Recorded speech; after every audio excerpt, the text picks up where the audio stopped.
Welcome प्यारे बच्चों। Engineers gateway के यूट्यूब प्लेटफॉर्म पर मैं ललित राठी आपका स्वागत करता हूं। आशा और उम्मीद करता हूं कि आपकी पढ़ाई बेहतर चल रही होगी। अब आपका जो पेपर है वो है इलेक्ट्रॉनिक्स का।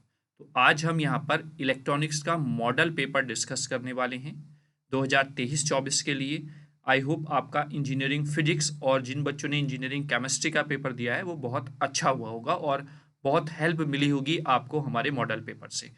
अब हम आज जो डिस्कस करेंगे वो फंडामेंटल ऑफ इलेक्ट्रॉनिक्स इंजीनियरिंग, जो बीटेक फर्स्ट ईयर के बच्चे सब्जेक्ट पढ़ते हैं उनके लिए एक मॉडल पेपर मैंने तैयार किया है। ये भी कहीं ना कहीं आपका एग्जाम के पॉइंट ऑफ व्यू से बहुत हेल्प करने वाला है। तो जैसे कि मैंने बताया 3 सेक्शन है। पहला सेक्शन हमारा आता है सेक्शन ए, और सेक्शन ए में आपके 7 क्वेश्चंस दिए होते हैं और प्रत्येक क्वेश्चन 2 मार्क्स का होता है। तो यानी कि पहला सेक्शन जो है वो 14 मार्क्स का आपका रहेगा। Attempt all the questions in brief, मतलब ज्यादा डिटेल में हमें इनको डिस्क्राइब नहीं करना है, सारे क्वेश्चन आपको अटेम्प्ट करने हैं यहाँ पर। तो पहला क्वेश्चन जो दिया हुआ है, first one is the what do you mean by the term doping. आप डोपिंग से क्या समझते हैं, why it is required. Most important question for the 2 marks. बहुत ज्यादा बार पूछा जा चुका है कि आप डोपिंग से क्या समझते हैं और ये क्यों रिक्वायर्ड है। तो डोपिंग क्या होती है? डोपिंग अगर मैं जनरली बताऊं, डोपिंग एक ऐसा प्रोसेस है जिसमें आप कुछ एडिशनल इंप्योरिटीज ऐड कर देते हैं प्योर सेमीकंडक्टर में to enhance the electrical property या फिर उसकी कंडक्टिविटी को इंक्रीज करने के लिए, बस यही डोपिंग है। तो doping is the intentional addition of impurities to a semiconductor to alter its electric properties। उसकी इलेक्ट्रिक प्रॉपर्टीज को बढ़ाने के लिए हम बाहर से कुछ इंप्योरिटीज का ऐड करते हैं प्योर सेमीकंडक्टर मटेरियल में। It's crucial in semiconductor manufacturing to control the conductivity and create the P N junction, enabling the functionality of the electronic device like the diode and the transistor। ठीक है, यानी कि ये बहुत crucial process होता है जब आप मैन्युफैक्चर करते हैं अपना डायोड या अपना ट्रांजिस्टर, या फिर आप पी या एन टाइप सेमीकंडक्टर कोई भी फैब्रिकेट करना चाहते हैं। तो ये डोपिंग का आपको पता चल गया, डोपिंग क्या होती है और क्यों इसकी रिक्वायरमेंट है। इससे ज्यादा आपको कुछ नहीं लिखना है, ठीक है, क्योंकि 2 मार्क्स का क्वेश्चन है, आपका इनफ है। इतने में आप एक्सप्लेन करेंगे और नेक्स्ट क्वेश्चन आप स्टार्ट कर देंगे। जैसे मैंने बताया आपको, जैसे ये क्वेश्चन खत्म हो आप यहां पर एक लाइन जरूर खींचेंगे, और एक लाइन से अच्छा सुंदर जो लगती है वो 2 लाइंस लगती हैं। आप 2 लाइन से इस क्वेश्चन को सेपरेट कर देंगे कि हाँ ये क्वेश्चन यहां पर सेपरेट हो गया है, लाइक दैट, ऐसे। क्योंकि एग्जामिनर को यहां पर क्लियरिफिकेशन हो जाएगा कि आपका ये क्वेश्चन यहां से स्टार्ट हुआ और यहां पर ये खत्म। ठीक है, चलिए अब नेक्स्ट क्वेश्चन है most important, compare between the एवलांचे breakdown and the Zener breakdown. एवलांचे breakdown और जीनर ब्रेकडाउन में आपको कंपैरिजन दिखाना है। ठीक है, तो सबसे पहले avalanche breakdown occurs due to the high electric field. Avalanche breakdown जो है वो अकर होता है due to the high electric field, और उससे क्या होगा, causing electron collision and the multiplication, और उससे इलेक्ट्रॉन्स का कॉलिजन होगा और मल्टीप्लीकेशन होगा। ठीक है, वहीं पर Zener breakdown result from the quantum tunnelling of electrons across the depletion region. Depletion region के अक्रॉस जो इलेक्ट्रॉन्स का क्वांटम टनलिंग होगा उसकी वजह से आपका जीनर ब्रेकडाउन देखने को मिलता है। Both causes voltage regulation in the diode, और दोनों प्रोसेस जो है वोल्टेज रेगुलेशन कॉज कर प्रोड्यूस करते हैं डायोड्स में। ठीक है, अब इसको आप इतना एक्सप्लेन करेंगे और इसके साथ साथ आपको इसका वीआई कैरेक्टरिस्टिक भी ड्रॉ करके दिखाना होगा। तो वो मैं यहां पर आपको दिखा रहा हूं। ये आप एक तरफ आई ले लेंगे, एक तरफ वी ले लेंगे। यहाँ पर ये आपका वी हो गया और ये आपका आई हो गया। ठीक है, ये आप जनरल अगर आपसे पीएन जंक्शन का पूछ लेता है तो इस तरीके से आप एक्सप्लेन कर देंगे। ठीक है, this is for silicon and this is for the germanium, है ना। ये अगर नी वोल्टेज इसका है 0.3 और ये इसका है 0.7, तो it's for the silicon and it's for the germanium. अगर ये फॉरवर्ड जो आपकी वेव फॉर्म है वो ड्रॉ कराता है, रिवर्स में केवल आप एक ही दिखाएंगे। लेकिन यहाँ पर चूंकि हम कंपैरिजन कर रहे हैं between the Zener and एवलांचे breakdown, तो आप कुछ इस तरीके से यहाँ पर दोनों को एक्सप्लेन करेंगे, लाइक दैट। ठीक है, चूंकि एवलांचे ब्रेकडाउन जो है वो ब्रेकडाउन वोल्टेज पर ज्यादा पर मिलता है compare to the Zener breakdown, तो ये हो जाएगा आपका जीनर ब्रेकडाउन और ये हो जाएगा आपका एवलांचे ब्रेकडाउन। ठीक है, ये आपका एवलांचे ब्रेकडाउन है। ये आपकी नी वोल्टेज आप इसको बोल सकते हैं, या फिर आप इसको ब्रेकडाउन वोल्टेज बोल सकते हैं। इसको हम जीनर ब्रेकडाउन वोल्टेज बोल देते हैं, इसको ब्रेकडाउन वोल्टेज बोल देते हैं एवलांचे में, ठीक है। ये आपका 0 रहेगा, इस तरीके से आपको मेंशन करना है। ये इधर रिवर्स बायसिंग को शो कर रहा है, इधर ये आपका फॉरवर्ड बायसिंग को शो कर रहा है। तो एवलांचे ब्रेकडाउन और जीनर ब्रेकडाउन हमेशा आपको रिवर्स बायसिंग में देखने को मिलता है। रिवर्स बायसिंग और फॉरवर्ड बायसिंग क्या है, ये आपका डायोड होता है, ये पॉजिटिव टर्मिनल है, ये निगेटिव टर्मिनल है। जब पॉजिटिव को पॉजिटिव से आप कनेक्ट कर देते हैं तो it becomes in the forward biasing, और यहीं पर अगर आप पॉजिटिव को निगेटिव बैटरी से कनेक्ट कर दे और निगेटिव को पॉजिटिव से बैटरी को कनेक्ट कर दे तो it become in the reverse biasing. तो ये कुछ आपका कनेक्शंस के बारे में मैंने बता दिया कि कैसे फॉरवर्ड बायसिंग में होता है डायोड, कैसे रिवर्स बायसिंग में होता है, ठीक है। तो इतना इनफ है आपको 2 मार्क्स के लिए। आप ये डायग्राम वेव फॉर्म के हेल्प से भी इसमें कंपैरिजन दिखाएंगे। नेक्स्ट क्वेश्चन आता है एक numerical, determine the beta if IE equals to 5 milli ampere and IC equals to 4.95 milli ampere. देखिए अल्फा बीटा में रिलेशन या फिर अल्फा बीटा पर एक न्यूमेरिकल 100 नहीं 200% आपको देखने को मिलेगा ही मिलेगा। बिल्कुल आप इसको तो गांठ बांध लीजिए कि आपका ये क्वेश्चन एक छपा हुआ आपको 100% मिलेगा ही मिलेगा, ठीक है। अब इस क्वेश्चन को कैसे करते हैं, तो सबसे पहले न्यूमेरिकल को करने का स्टेप होता है गिवन दैट, जो आपको दिया हुआ है उसको आप लिखेंगे विद यूनिट। ये मैं बार बार आपसे कहता हूं कि न्यूमेरिकल में आपको ये भी विशेष ध्यान रखना है कि जो जो आपको गिवन है अगर वो भी आप लिख रहे हैं तो विद यूनिट आप लिखेंगे तो ज्यादा अच्छा इंपैक्ट पड़ता है एग्जामिनर पर, ठीक है। तो ये हो गया। अब हमें पता है कि बीटा इक्वल्स टू क्या होता है, वी नो दैट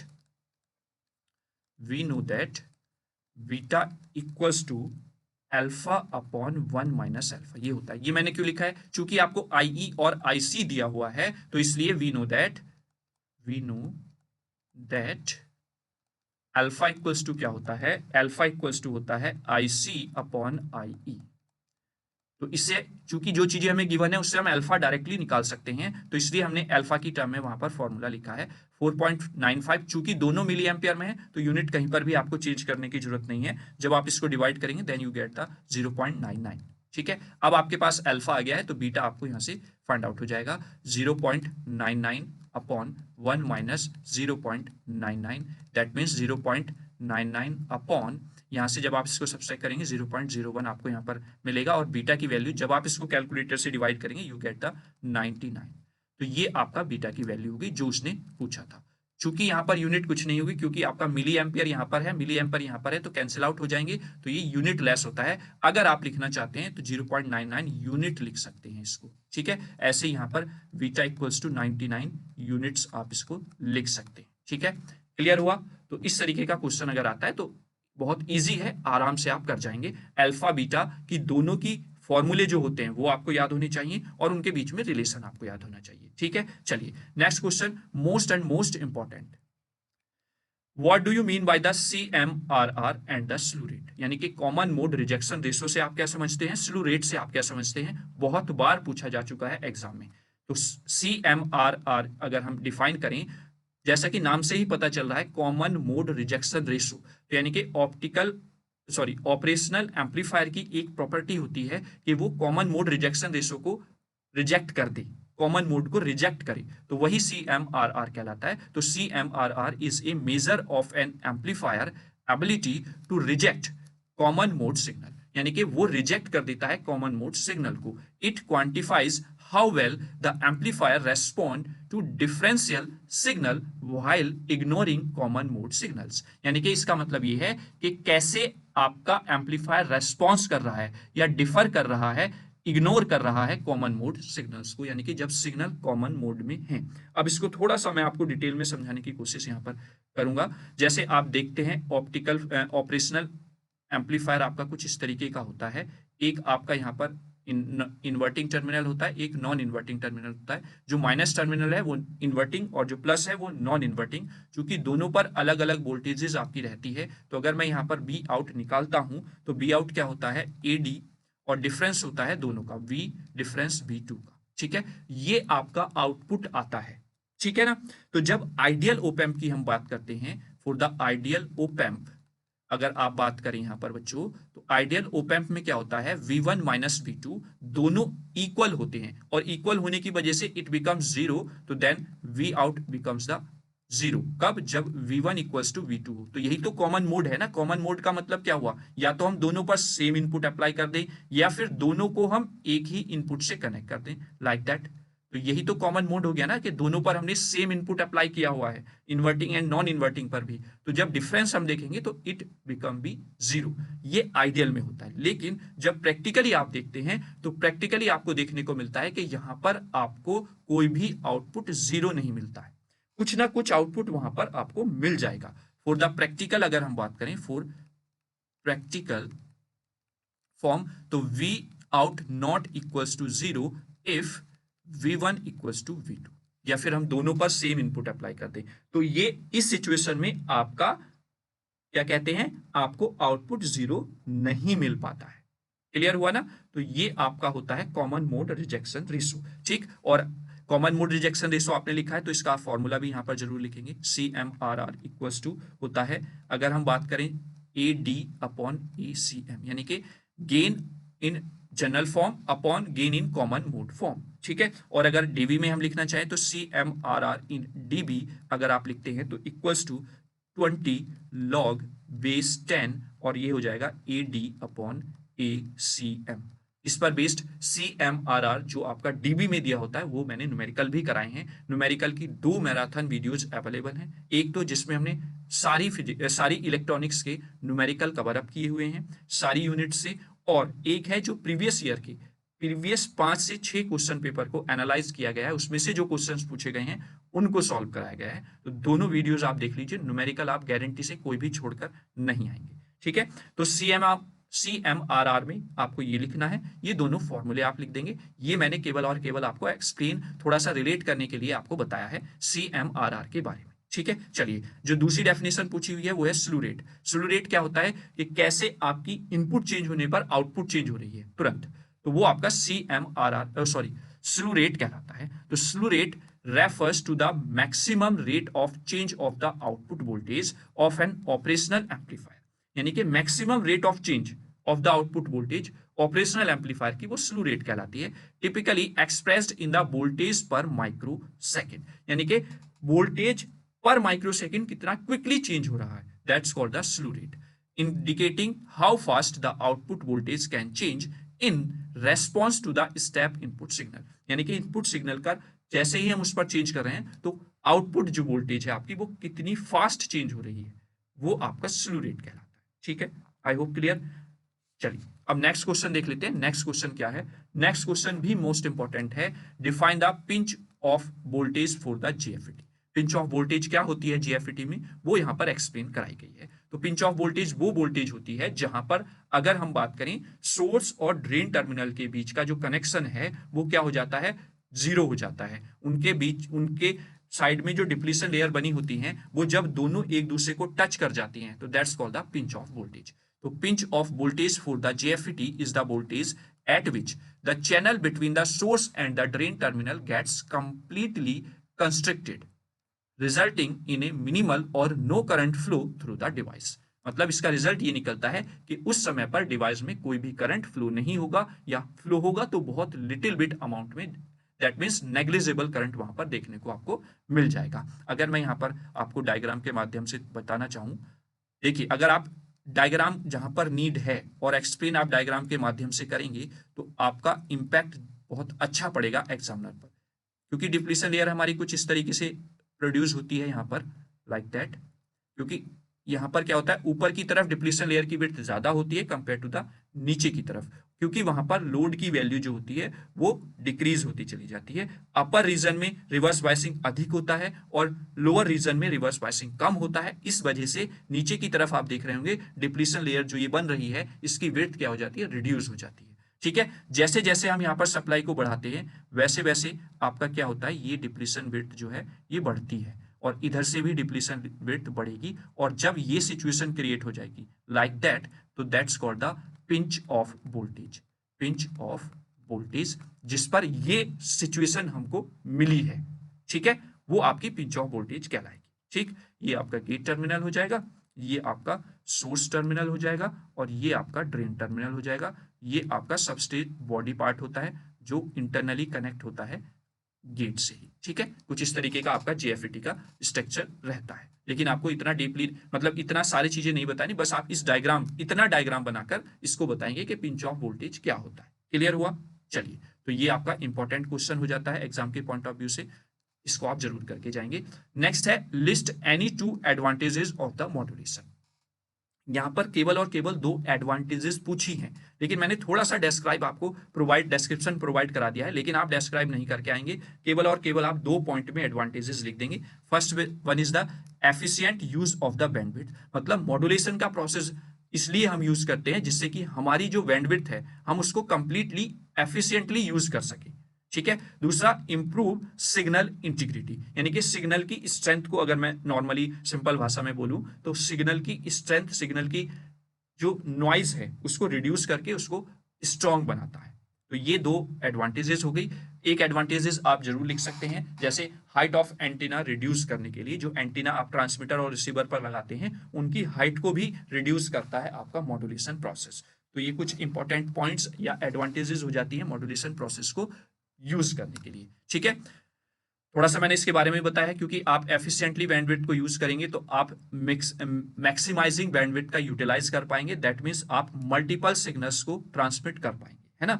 और आपका इंप्रूव करेंगे सिग्नल इंटीग्रिटी को, तो modulation technique help to reduce the interference and noise, जिससे कि आपके देखिए जब आप बीमार होते हैं तो आपको एक बीमारी के साथ साथ छोटी मोटी बीमारियां अपने आप हो जाती हैं।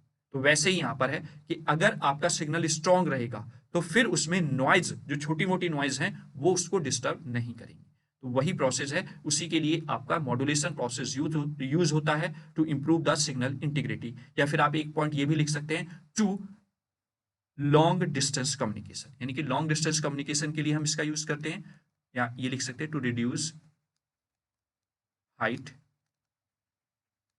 ऑफ एंटीना, है ना।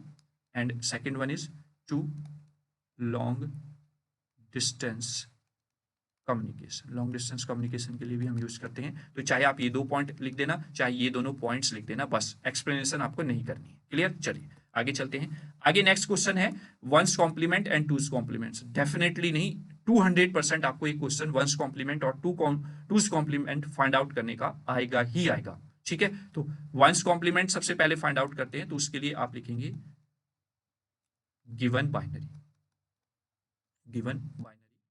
गिवन बाइनरी में आप लिखेंगे 1 1 0 1 0 0 1। ठीक है, फिर आप इसका वंस कॉम्प्लीमेंट निकालेंगे, तो वंस कॉम्प्लीमेंट इधर आप लिखेंगे, और आपको पता है वंस कॉम्प्लीमेंट में क्या होता है, हर एक डिजिट का आप क्या कर देते हैं, इन्वर्ट कर देते हैं। तो 0 का 1, 1 का 0, 0 का 1, 0 का 1, 1 का 0। और जब आप टूज कॉम्प्लीमेंट निकालते हैं तो जो सबसे लास्ट वाली डिजिट है यहां पर आप 1 ऐड करेंगे, then it becomes the two's complement. ठीक है, तो ये आपका टूज कॉम्प्लीमेंट हो जाएगा। 0 में 1 ऐड करेंगे 1 मिलेगा, 1 यहां पर आपका एज इट इज रहेगा, फिर ये 1 रहेगा, फिर ये आपका 0 रहेगा, फिर ये आपका 1 रहेगा, ये 0 रहेगा, ये 0 रहेगा। तो ये आपका टूज कॉम्प्लीमेंट हो गया। 2 चीजें ही पूछी हैं उसने और 2 मार्क्स का ही क्वेश्चन है। तो अगर आप वंस कॉम्प्लीमेंट सिंपल निकालते हैं तो वो 1 नंबर दे देगा, टूज कॉम्प्लीमेंट निकालते हैं तो 1 नंबर इस पर मिल जाएगा, यानी कि आपके टोटल 2 मार्क्स आपके अचीव हो जाएंगे। ठीक है, आई होप यहां तक आपको कोई समस्या नहीं होगी। सेक्शन ए बहुत ईजी आता है, हर एक यूनिट से क्वेश्चन पूछा जाता है। ठीक है, तो आपका सेक्शन ए जो है बहुत मायने रखता है आपके एग्जाम के पॉइंट ऑफ व्यू से। ठीक है, क्लियर हुआ। और इसको आपको टारगेट करना है कि आप इसको विद इन 30 मिनट्स आप इसको खत्म कर लें। क्लियर, चलिए अब अप्रोक्सीमेटली हमने भी 30 मिनट में ही खत्म कर लिया है, और जिसमें मैंने आपको एक्सप्लेन भी किया है, लेकिन आपको वहां पर कहीं पर भी किसी को भी एक्सप्लेन नहीं करना है, सीधा अपने लिखने पर फोकस करना है। इस वजह से आप बहुत आसानी के साथ 30 मिनट में सेक्शन को खत्म कर सकते हैं, क्योंकि आपको टाइम मैनेजमेंट की को ध्यान में रखकर चलना है। ठीक है, next question section B. Section B में आपके 5 क्वेश्चंस आएंगे। Attempt all questions in brief, ये आपका जो पहला क्वेश्चन है उसी की टैगलाइन यहां पर यूज कर ली गई है। इसमें लिखेंगे अटेम्प्ट, यहां पर मिलेगा attempt any 3 questions, any 3 questions. ठीक है, और इन ब्रीफ नहीं होगा यहाँ पर, यहाँ तो आपको कंप्लीटली डिफाइन करना है अच्छे से। ठीक है, यहाँ पर 5 क्वेश्चंस आपके होंगे, आउट ऑफ 5 यहाँ पर आपके क्वेश्चन आपको अटेम्प्ट करने हैं, कोई भी 3। ठीक है, तो 5 क्वेश्चन, हर एक यूनिट से एक एक क्वेश्चन आपको देखने को मिलेगा। तो अगर आपने 3 यूनिट बहुत अच्छे से की हुई है तो आई होप पूरा सेक्शन बी जो है वो आपका कंप्लीट हो जाएगा। हर एक क्वेश्चन आपका 7 मार्क्स का है, 3 क्वेश्चन आपको करने हैं, तो इसलिए आपका जो वेटेज हो जाता है सेक्शन बी का वो है 21 मार्क्स का। ठीक है, सबसे पहला क्वेश्चन आपको दिख रहा होगा, what do you mean by the clipper. Clipper से आप क्या समझते हैं? Draw the output wave form of the given circuit. जो गिवन सर्किट है उसकी आउटपुट वेव फॉर्म आपको ड्रॉ करनी है। तो सबसे पहले क्लिपर के बारे में आप बताएंगे। A clipper in the electronics is a circuit that limits और clips the amplitude of the signal beyond a certain threshold. मतलब कहने का यह है कि क्लिपर इलेक्ट्रॉनिक्स में एक ऐसा सर्किट है जो उसकी आउटपुट को लिमिट कर दे या क्लिप कर दे उस सिग्नल के एम्पलीट्यूड को किसी एक सर्टेन थ्रेशोल्ड लेवल पर। मतलब जैसे यहां पर ये कोई वेव फॉर्म है, ठीक है, इस वेव फॉर्म को या तो यहां से ऐसे कट कर दिया, यहां से क्लिप कर दिया, या फिर केवल और केवल इतनी ही वेव फॉर्म मिली है, तो इस तरीके से आपका ये एक पर्टिकुलर थ्रेशोल्ड लेवल पर जाकर उसको क्लिप कर देता है सिग्नल के एम्पलीट्यूड को। That's called the clipper. Effectively cutting off और truncating the peak of the wave form, है ना, कट कर देता है या ट्रकिंग कर देता है पर्टिकुलर जो पीक है उस वेव फॉर्म का या उस सिग्नल का।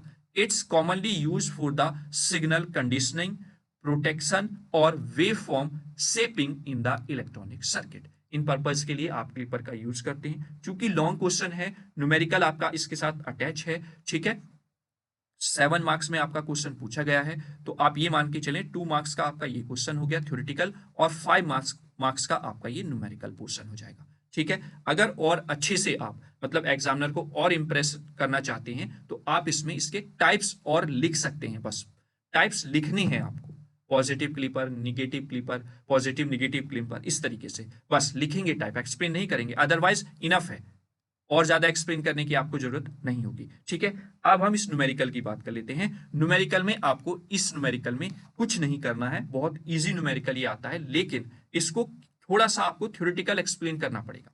यहाँ पर आपका वीबी जो ये बैटरी लगी हुई है, यहाँ पर आपको कुछ वैल्यू आपकी प्रोवाइड करा देगा, जैसे हमने लास्ट ईयर जो प्रीवियस ईयर के क्वेश्चंस पेपर थे, या इसको हमने इन्वॉल्व किया था अपने जो इलेक्ट्रॉनिक्स, पूरी इलेक्ट्रॉनिक्स के न्यूमेरिकल्स हैं उस वीडियो में, तो हमने यहाँ पर 3 वोल्ट ले लिया था, तो हम यहाँ पर भी 3 वोल्ट ले लेते हैं, वो कुछ भी वैल्यू यहाँ पर दे सकता है। ठीक है, क्लियर। तो ये 3 वोल्ट अगर यहाँ पर वैल्यू है, तो सबसे पहले आप यहाँ पर कुछ लिखेंगे, वो मैं यहाँ पर आपको बोल रहा हूँ, उसको आपको जरूर लिखना है यहाँ पर, उस थ्योरी को थोड़ा सा। क्या है कि यहाँ पर जब हम पॉजिटिव हाफ साइकिल अप्लाई करते हैं तो 3 वोल्ट तक जो डायोड है हमारा, जो ये डायोड है वो 3 वोल्ट तक, जब हमने पॉजिटिव हाफ साइकिल यहाँ पर अप्लाई की, पॉजिटिव हाफ, देखिए सिनेरियो क्या है, यहाँ पर 2 चीजें लगी हुई हैं, तो इन दोनों की वजह से आपका जो डायोड है वो फॉरवर्ड या रिवर्स कंडीशन में जाएगा ही जाएगा। तो अगर आप इस पॉजिटिव साइकिल को देखते हैं तो ये टर्मिनल पॉजिटिव, ये टर्मिनल नेगेटिव, तो जब पॉजिटिव डायोड की निगेटिव से कनेक्ट हो रहा है तो इसके लिए आपका डायोड रिवर्स वाइसिंग में होगा, यही आपको लिखना है। ठीक है, क्लियर हुआ ना। यहां पर जब पॉजिटिव हाफ साइकिल आप अप्लाई कर रहे हैं टिल 3 वोल्ट, अभी हम 3 वोल्ट को भूल गए, हमने क्या देखा कि जब हमने पॉजिटिव हाफ साइकिल अप्लाई की तो डायोड का पॉजिटिव कनेक्ट है जो सप्लाई आपने दी है उसके निगेटिव से, और डायोड का निगेटिव कनेक्ट है जो सप्लाई दी है उसके पॉजिटिव से, तो इसके हिसाब से आपका डायोड रिवर्स बायसिंग में होना चाहिए। लेकिन चूंकि ये वैल्यू आपकी 0 से स्टार्ट हो रही है ना, और 10 तक जा रही है, वहीं पर एक बैटरी लगी हुई है, बैटरी के कनेक्शन को अगर आप देखें तो बैटरी का पॉजिटिव डायोड के पॉजिटिव से कनेक्ट है, और बैटरी का निगेटिव डायोड के निगेटिव टर्मिनल से कनेक्ट है। तो दैट मीन्स इस बैटरी के कारण डायोड जो है वो फॉरवर्ड बायसिंग में। समझ गए ना मेरी बात? यानी कि आपका due to the battery diode हमेशा फॉरवर्ड बायसिंग में है, और जब आप पॉजिटिव हाफ साइकिल अप्लाई कर रहे हैं तो डायोड आपका रिवर्स बायसिंग में है। तो इस सिचुएशन में क्या होता है कि जब आपका सप्लाई 2 जगह से डायोड पर आ रहा है तो जिसकी वैल्यू ज्यादा होगी उस फॉर्म में आपका डायोड काम करेगा। तो जैसे ही आपने यहां से सप्लाई दी तो ये 0 वोल्ट आया, फिर 1 वोल्ट आया, फिर 2 वोल्ट आया, फिर 3 वोल्ट आया, तो टिल 3 वोल्ट, 3 वोल्ट तक आपका जो डायोड होगा वो फॉरवर्ड बायसिंग में काम करेगा। ठीक है, क्लियर। अब जैसे ही 3 वोल्ट से ज्यादा हुई आपकी इनपुट सप्लाई तो it become in the reverse biasing. चूंकि आपका रिवर्स बायसिंग वाला जो सप्लाई है उसकी वैल्यू ज्यादा हो गई है तो वो अब डायोड रिवर्स बायसिंग में पहुंच जाएगा। ठीक है, तो इसी तरीके से आप लिखेंगे कि यहां पर during the positive half cycle till 3 volt diode जो है वो फॉरवर्ड बायसिंग में due to the battery, so that we get 3 volt across the output terminal, because till 3 volt diode in the reverse biasing due to the positive half cycle। ठीक है, समझ गए ना। तो यहां पर जब आप वेवफॉर्म इसकी ड्रॉ करेंगे ऐसे, तो 3 वोल्ट तक आपको इसी तरीके से वेवफॉर्म देखने को मिलेगा जो सप्लाई आपने दी हुई है, इस तरीके से ऐसे। चूंकि ये 3 वोल्ट कांस्टेंट है यानी कि डीसी सप्लाई अप्लाई है, तो इसलिए 3 वोल्ट तक आपको ये आउटपुट देखने को मिल जाएगा। ठीक है, अब जैसे ही 3 वोल्ट से ऊपर आया, चूंकि रिवर्स बायसिंग में हो गया, तो रिवर्स बायसिंग में डायोड आपका ओपन सर्किट हो जाता है। ठीक है, ये ओपन हो गया। ओपन होने का मतलब जो इनपुट पर आप दे रहे हैं वो एज इट इज मिल जाएगा, तो इसके ऊपर की वेवफॉर्म आपको ऐसे ही देखने को मिल जाएगी, लाइक दैट। क्लियर हुआ? फिर आपका नेक्स्ट सिचुएशन आती है जब आप निगेटिव साइकिल अप्लाई करेंगे। अब जब निगेटिव सप्लाई आप अप्लाई कर रहे हैं तो बेटा, तो निगेटिव में आपका डायोड का निगेटिव निगेटिव से और डायोड का पॉजिटिव पॉजिटिव से, तो आपका ड्यू टू द बैटरी भी फॉरवर्ड बायसिंग में है और ड्यू टू द सप्लाई भी आपका फॉरवर्ड बायसिंग में है, तो दैट मींस आपका डायोड जो है वो क्लोज सर्किट की तरह काम करेगा। तो यहां पर आपका फिक्स हो जाएगी 3 वोल्ट पर एज इट इज। फिर जैसे ही आपका पॉजिटिव हाफ साइकिल आएगी, फिर वही सिनेरियो होगा, यहां से आपका वेवफॉर्म इस तरीके से। तो ये आपका आउटपुट वेवफॉर्म हो जाएगी इस सर्किट की जो उसने ड्रॉ कराई है। तो 5 मार्क्स का पोर्शन आपका ये हो जाता है इस क्वेश्चन में। ठीक है, क्लियर? आई होप समझ गए आप किस तरीके से आपने क्वेश्चन को अटेम्प्ट करना है, जहां पर theoretical as well as numerical portion भी आपसे पूछा गया। क्लियर? चलिए, ये मैंने यहां पर भी आपको करके दिखाया हुआ है, जो लास्ट वीडियो में मैंने करके दिखाया था वो मैंने यहाँ पर पेस्ट किया हुआ है। तो मैं ये पूरा पीडीएफ आपको प्रोवाइड करा दूंगा, यहाँ पर आपको घबराने की कोई भी बात नहीं है। ठीक है, चलिए अब नेक्स्ट अगर हम बात करते हैं, नेक्स्ट क्वेश्चन जो पूछा गया है वो है draw the structure of depletion type N MOSFET. N MOSFET आपका बहुत ज्यादा इंपॉर्टेंट है, बार बार एग्जाम में पूछा गया है, तो आप इसको जरूर करके जाएंगे। और साथ ही साथ आपसे पूछा गया है कि कैरेक्टरिस्टिक ग्राफ भी आपको ड्रॉ करना है। तो सबसे पहले आप समझेंगे क्वेश्चन में पूछा क्या क्या है। Draw the structure of the depletion type N MOSFET, structure draw करना है, उसके ऑपरेशन को एक्सप्लेन करना है और उसके ग्राफ को एक्सप्लेन करना है। 7 मार्क्स का ये क्वेश्चन है। ठीक है, क्लियर हुआ? तो आप स्टेप बाय स्टेप सारी चीजें करेंगे। सबसे पहले आप स्ट्रक्चर को ड्रॉ करेंगे, फिर उसके ऑपरेशन को एक्सप्लेन करेंगे और देन उसका आप कैरेक्टरिस्टिक ग्राफ ड्रॉ करेंगे। क्लियर हुआ? समझ गए ना आप लोग? चलिए, अब स्ट्रक्चर के लिए आपका यहां पर स्ट्रक्चर बना हुआ है, detail video step by step कैसे आप स्ट्रक्चर बनाते हैं या कैसे आप N channel D MOSFET depletion type MOSFET को फैब्रिकेट करते हैं, बनाते हैं, वो आपका डिटेल में वीडियो अवेलेबल है। मैं ओवरव्यू यहां पर आपको प्रोवाइड करा देता हूं। देखिए, डिप्लीशन टाइप मोसफेट में क्या होता है, एक सबस्ट्रेट आपने लिया, ये आपका सबस्ट्रेट हो गया। ठीक है, ये आप सबस्ट्रेट देख रहे होंगे यहां पर पी टाइप सबस्ट्रेट है, क्योंकि आप एन चैनल मोसफेट को एक्सप्लेन कर रहे हैं। तो यहां पर आपको क्या करना है, ड्रिल करके यहां पर ये ड्रिल करेंगे, यहां पर आपने होल कर दिया, ये ड्रिल कर दिए इधर दोनों तरफ, और इस रीजन में आपने ऐसी इंप्योरिटीज ऐड कर दी कि ये आपका बन गया आपका एन टाइप। यहां पर ये देख रहे हैं ना आप एन, और एन प्लस का मतलब ये है कि यहां पर आपने हाई डोपिंग की हुई है। जो प्लस का मतलब है वो ये है हाई डोपिंग। ठीक है, हाई डोपिंग यहां पर की हुई है, एन टाइप इंप्योरिटीज आपने ऐड की, तो यहां पर एन बन गया। अब यहां पर क्या होता है, ऑलरेडी आपका एक चैनल होता है, या जबकि आप बात करेंगे एनहेंसमेंट टाइप मोसफेट की, तो वहां पर आपको गेट और सोर्स टर्मिनल की पर सप्लाई देकर यहां पर चैनल क्रिएट करना होता है, लेकिन यहां पर ऑलरेडी चैनल बना होता है, डिफ्यूज्ड चैनल ऑलरेडी यहां पर होता है। चैनल का काम क्या है कि ये जो आपने बनाए हैं दोनों तरफ एन, इनके बीच में कम्युनिकेशन हो सके, यानी कि ड्रेन और सोर्स के बीच में कम्युनिकेशन, आदान प्रदान इलेक्ट्रॉन एंड होल्स का हो सके, चार्जेस का हो सके, जिससे कि करंट फ्लो हो। अदरवाइज अगर ये चैनल नहीं होगा तो बीच में पी टाइप आ रहा है, तो ये आपका चार्जेस का फ्लो नहीं हो पाएगा। ठीक है, ये हो जाएगा। वहीं पर यहां पर क्या होता है, ये आपका ओमिक कॉन्टैक्ट आपने दिया हुआ है, जिससे कि आप सप्लाई कनेक्ट करते हैं। हर जगह पर यहां पर आपको देखने को मिल रहा होगा ये, और साथ ही साथ ये एक लेयर आपको देखने को मिल रही है, this is the SiO2 layer, जो कि एक डाई इलेक्ट्रिक मटेरियल होता है।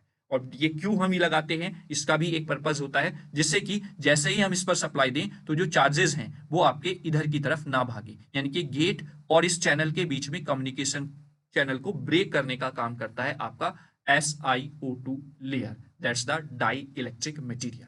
ठीक है, इस तरीके से आपका स्ट्रक्चर हो जाएगा। स्ट्रक्चर को आप स्टेप बाय स्टेप जैसे आपने स्टार्ट किया है पेन से बनाना, वैसे ही आप लिखेंगे। जैसे सबसे पहले हमने एक पी टाइप सबस्ट्रेट बनाया, उसमें दोनों साइड होल करके वहां पर एन टाइप इंप्योरिटीज ऐड करके दोनों तरफ हमने एन टाइप चैनल बना लिया, और उन दोनों चैनल्स के उन दोनों एन टाइप रीजन्स के बीच में एक चैनल को हमने डिफ्यूज कर दिया, that's called the diffused channel.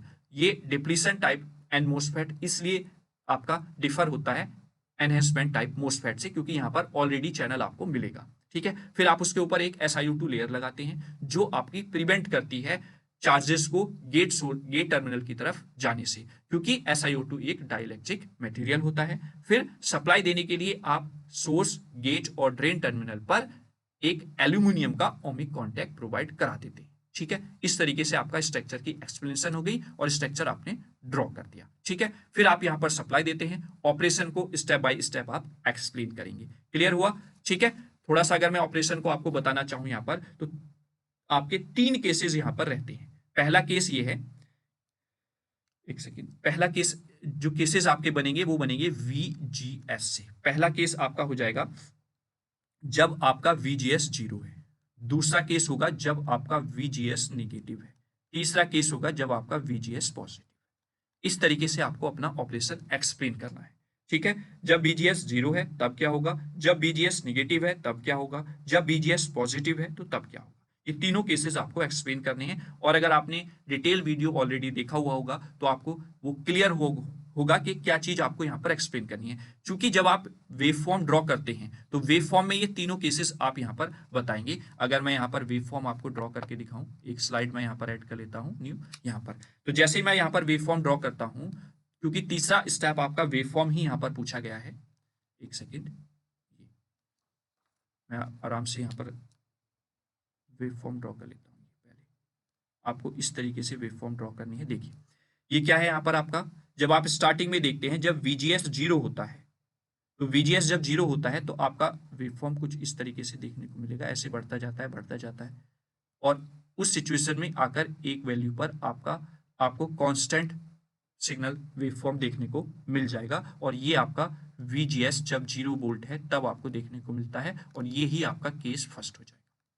ठीक है, केस सेकंड आपने लिया है जब VGS आपका निगेटिव होता है। तो जब VGS निगेटिव होता है तो इलेक्ट्रॉन होल्स का जो रिकॉम्बिनेशन है वो एक दूसरे को खत्म कर देता है। देखिए अगर आप यहां पर चलें तो जब आपका VGS ये निगेटिव है, मतलब ये G पर निगेटिव है और S पर पॉजिटिव है, तो क्या होगा, जो ये इलेक्ट्रॉन एंड होल्स का पेयर है ये एक दूसरे की तरफ आएगा, इस तरफ ऐसे। तो क्या होगा, क्योंकि ये इधर की तरफ अट्रैक्ट होंगे नेगेटिव टर्मिनल की तरफ, पी टाइप क्योंकि होल्स होते हैं तो होल्स इधर की तरफ भागेंगे, और जब इधर की तरफ भागेंगे तो यहां पर चूंकि इलेक्ट्रॉन्स हैं एन के कारण, तो वो एक दूसरे को खत्म करेंगे, रिकम्बाइन होकर वो खत्म करते चले जाएंगे। तो जितना ज्यादा आप निगेटिव VGS अप्लाई करेंगे उतना ही जो फ्लो ऑफ करंट है वो रिड्यूस होता चला जाएगा। आप देखेंगे यहाँ पर वेव फॉर्म कुछ इस तरीके से बेटा, जैसे जैसे आपका VGS कम होता चला जाएगा, माइनस में होता चला जाएगा, आपका जो फ्लो ऑफ करंट की वैल्यू है वो भी क्या होती चली जाएगी, डिक्रीज होती चली जाएगी, लाइक दैट।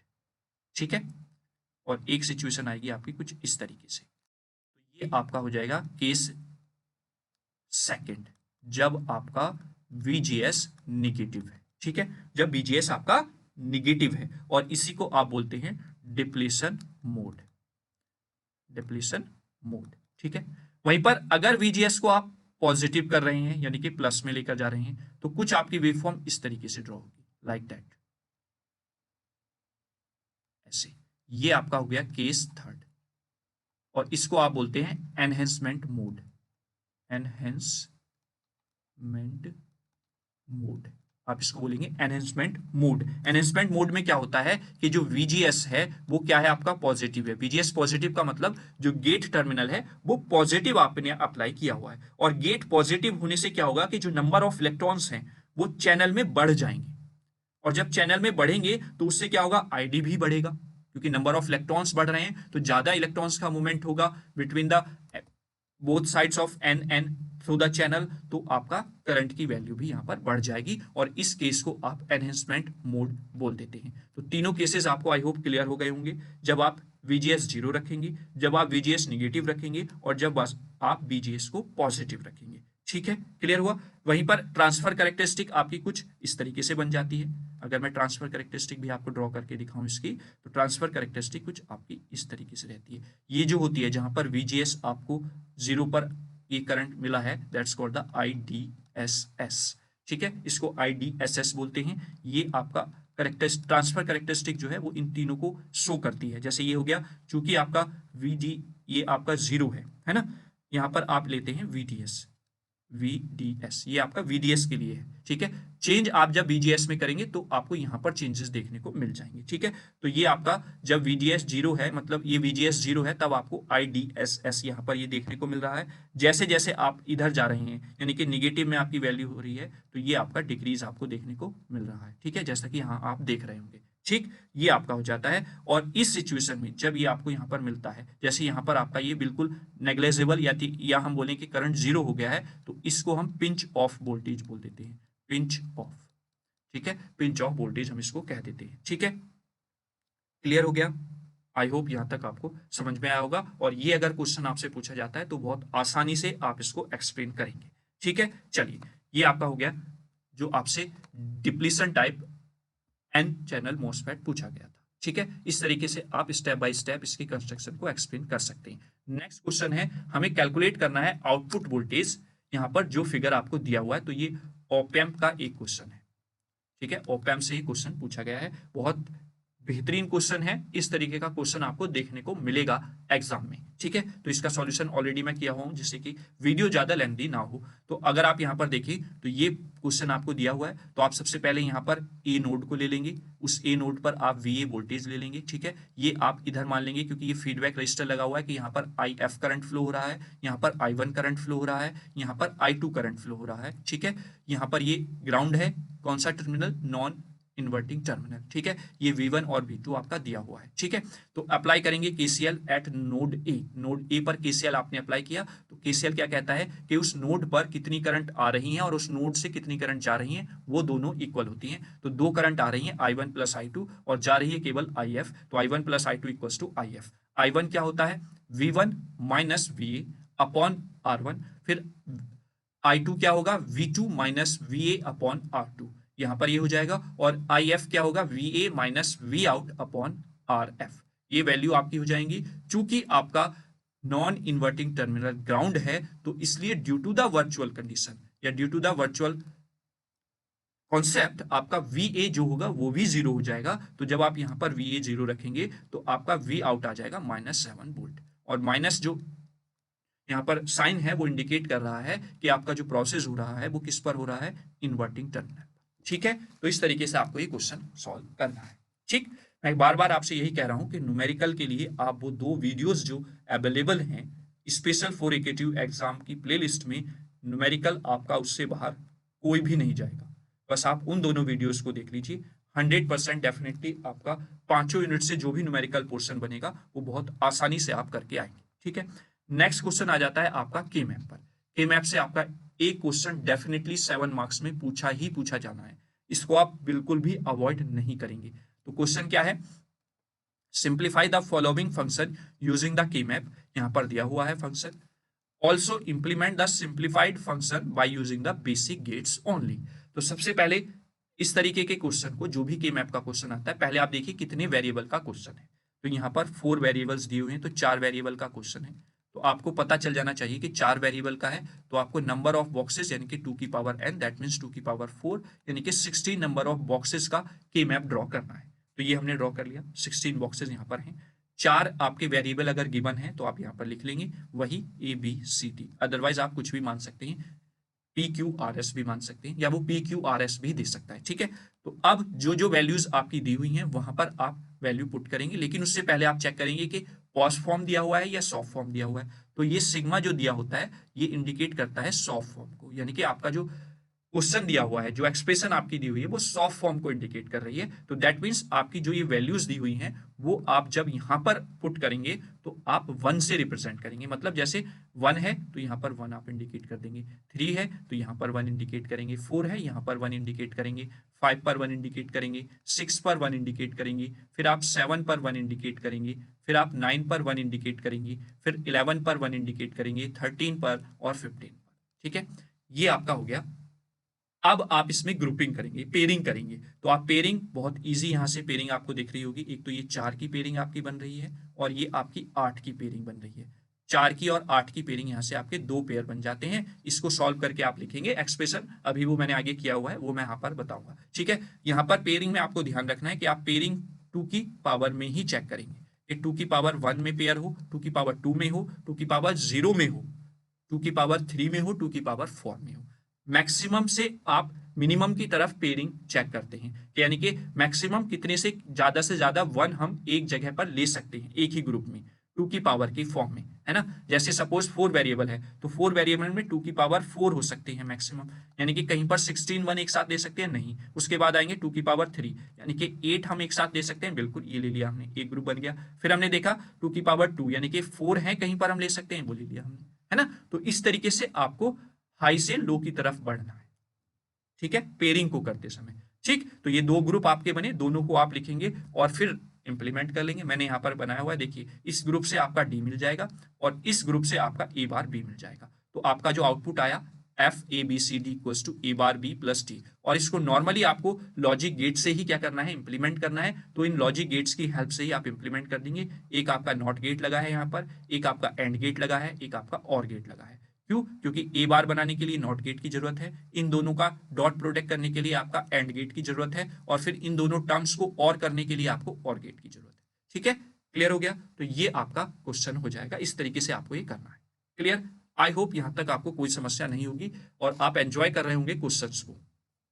नेक्स्ट आते हैं क्वेश्चन नंबर 5। ये आपका लास्ट यूनिट से क्वेश्चन पूछा गया है। क्या कह रहा है क्वेश्चन कि what do you mean by the amplitude modulation, आप एम्पलीट्यूड मॉड्यूलेशन से क्या समझते हैं, explain with the help of proper waveform. Proper waveform की हेल्प से आपको इसको एक्सप्लेन करना है। आगे एएम रेडियो ट्रांसमीटर, एक न्यूमेरिकल यहां पर ऐड कर दिया गया है, radiating 6 kilowatt power when modulation percentage is 70%, यानी कि जब मॉड्यूलेशन परसेंट 7% हो रहा है मॉड्यूलेशन, और जो ट्रांसमिटिंग रेडिएटिंग जो पावर है वो 6 किलोवाट है, तो डिटरमाइन करना है हमें कैरियर पावर, यानी कि पीसी हमको फाइंड आउट करना है। ठीक है, तो उससे पहले हम थ्योरेटिकल पोर्शन को देख लेते हैं। एम्पलीट्यूड मॉड्यूलेशन क्या होता है वो यहां पर आप एक्सप्लेन करेंगे। तो the amplitude modulation of the carrier signal varies in accordance with the instantaneous amplitude of the modulating signal, मतलब कैरियर सिग्नल का amplitude according to the modulating signal, यानी कि जो आपका मैसेज सिग्नल है उसके हिसाब से क्या होगा, चेंज होगा। ठीक है, वेरी कराएंगे, वही आपका एम्पलीट्यूड मॉड्यूलेशन कहलाता है। Which means that the amplitude of the carrier signal containing no information. चूंकि एम्पलीट्यूड मॉड्यूलेशन में कैरियर सिग्नल का एम्पलीट्यूड चेंज हो रहा है, इसका रीजन ये है कि कैरियर सिग्नल कोई भी इंफॉर्मेशन कंटेन नहीं करके चल रहा, वो केवल और केवल हेल्प कर रहा है सिग्नल को कैरी करके ले जाने में, है ना। Varies as per the amplitude of the signal containing information at each instant, particular हर एक स्टेप पर, है ना। This can be well explain by the following figure. आप यहां पर देख रहे होंगे, ये आपका मैसेज सिग्नल है, बेस बैंड सिग्नल भी बोल देते हैं, मैसेज सिग्नल भी बोल देते हैं, लो फ्रीक्वेंसी सिग्नल भी बोल देते हैं, है ना। ये आपका कैरियर सिग्नल है, इसको आप high frequency signal, carrier signal भी बोल देते हैं। ठीक है, हाई फ्रीक्वेंसी सिग्नल क्यों बोल रहे हैं, आप देख रहे होंगे यहाँ पर, यहाँ तक आपकी केवल और केवल हाफ वेव फॉर्म है और यहाँ पर कितनी सारी वेव्स एक साथ ट्रेवल कर रही है ना, तो ये इसलिए हाई फ्रीक्वेंसी हो जाता है। जब इन दोनों को एक साथ हम भेजते हैं और इसमें आपका एम्पलीट्यूड जो है इस कैरियर सिग्नल का इस मैसेज सिग्नल के अकॉर्डिंग चेंज होता है, तो ये आपका एम्पलीट्यूड मॉड्यूलेशन देखने को मिल जाता है। देख रहे होंगे आप, ये इसकी जो एम्पलीट्यूड है वो चेंज हुआ है इसके अकॉर्डिंग। अगर मैं यही वेव फॉर्म यहाँ पर बनाऊं बेटा इस तरीके से, ऐसे ये दोनों तरफ बनेगी क्योंकि दोनों साइड आपको देखने को मिलता है ऐसे। तो जो वेव आपका इनपुट मैसेज सिग्नल था उसके अकॉर्डिंग जो आपका एम्पलीट्यूड है कैरियर सिग्नल का वो चेंज हुआ है, यहां पर आप देख रहे होंगे, तो इसलिए इसको एम्पलीट्यूड मॉड्यूलेशन बोल दिया जाता है। देखिए आपका 7 मार्क्स का क्वेश्चन है, तो आप ध्यान से देखिए कि 2 मार्क्स का आपका ये एक्सप्लेनेशन हो गई, 1 मार्क्स की आपकी ये हो गई जो आपकी वेव फॉर्म आपने ड्रॉ की है, और जो बचे 4 मार्क्स वो आपके न्यूमेरिकल के हो गए। तो इस तरीके से डिवाइड होकर स्टेप मार्किंग आपकी की जाती है। ठीक है, अब आप इस एम्पलीट्यूड मॉड्यूलेशन में पूरा डेरिवेशन सारी चीजें करने बैठ जाएंगे, नंबर आपको उतने ही मिलेंगे जितना वेटेज उस क्वेश्चन में हो रहा है। तो इसलिए आपको लिमिटेड ही एक्सप्लेन करना है जितना पूछा गया है। जितने ज्यादा स्टेप्स में क्वेश्चन पूछा गया है उतना कम आपको एक्सप्लेन करनी होती है टर्म्स जो पूछी गई हैं उस क्वेश्चन में। ठीक है, अब एम्पलीट्यूड मॉड्यूलेशन में बच्चे क्या करें, उसका डेरिवेशन भी कर देंगे। कुछ तो ऐसे होंगे महान पावर कैलकुलेशन तक डेरिवेशन को करके दिखा देंगे, फिर वेवफॉर्म बनाएंगे। पता चला जो क्वेश्चन आपका 10 मिनट में खत्म हो रहा था 7 मार्क्स का, आपने उसमें 20 मिनट लगा दी, और वहीं पर टाइम मैनेजमेंट आपका बिगड़ जाता है और नंबर आपको वही साथ मिलेंगे। तो इस चीज को आपको ध्यान में रखना है। ठीक है, चलिए ये आपका न्यूमेरिकल पोर्शन हो जाएगा जो आपको गिवन है। सबसे पहले आप लिख लेंगे पीटी 6 किलोवाट दिया हुआ है, म्यू जो है वो 70% दिया हुआ है, तो अगर हम इसको नॉर्मल वैल्यू में कन्वर्ट करें तो 100 से डिवाइड करेंगे, यू गेट द 0.7। पीसी आपसे पूछा है तो वी नो दैट, हमें पता है फॉर्मूला क्या होता है, PT equals to PC 1 plus mu square by 2। जब आप वैल्यू पुट करेंगे, चूंकि पीटी आपको दिया हुआ है 6, पीसी आपसे पूछा है, म्यू की वैल्यू आपको दी हुई है, आप सॉल्व आउट करेंगे, then you get the PC 4.8193 kilowatt. इतनी पावर आपकी कैरियर सिग्नल की है, यही आपसे पूछा गया था और 4 नंबर का ही क्वेश्चन था। अगर आप इस तरीके से करते हैं तो इजीली आपको 4 में से 4 मिल जाएंगे। ठीक है, क्लियर हुआ? तो ये सेक्शन बी आपका खत्म हो जाता है। अब आता है सेक्शन सी।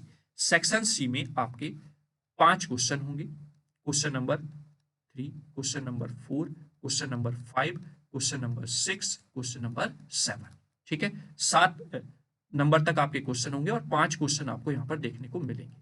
पांचों क्वेश्चन हर एक यूनिट से एक एक क्वेश्चन आपको देखने को मिल जाएगा। ऑल 5 यूनिट्स में से एक एक क्वेश्चन आपको यहाँ पर देखने को मिलेगा।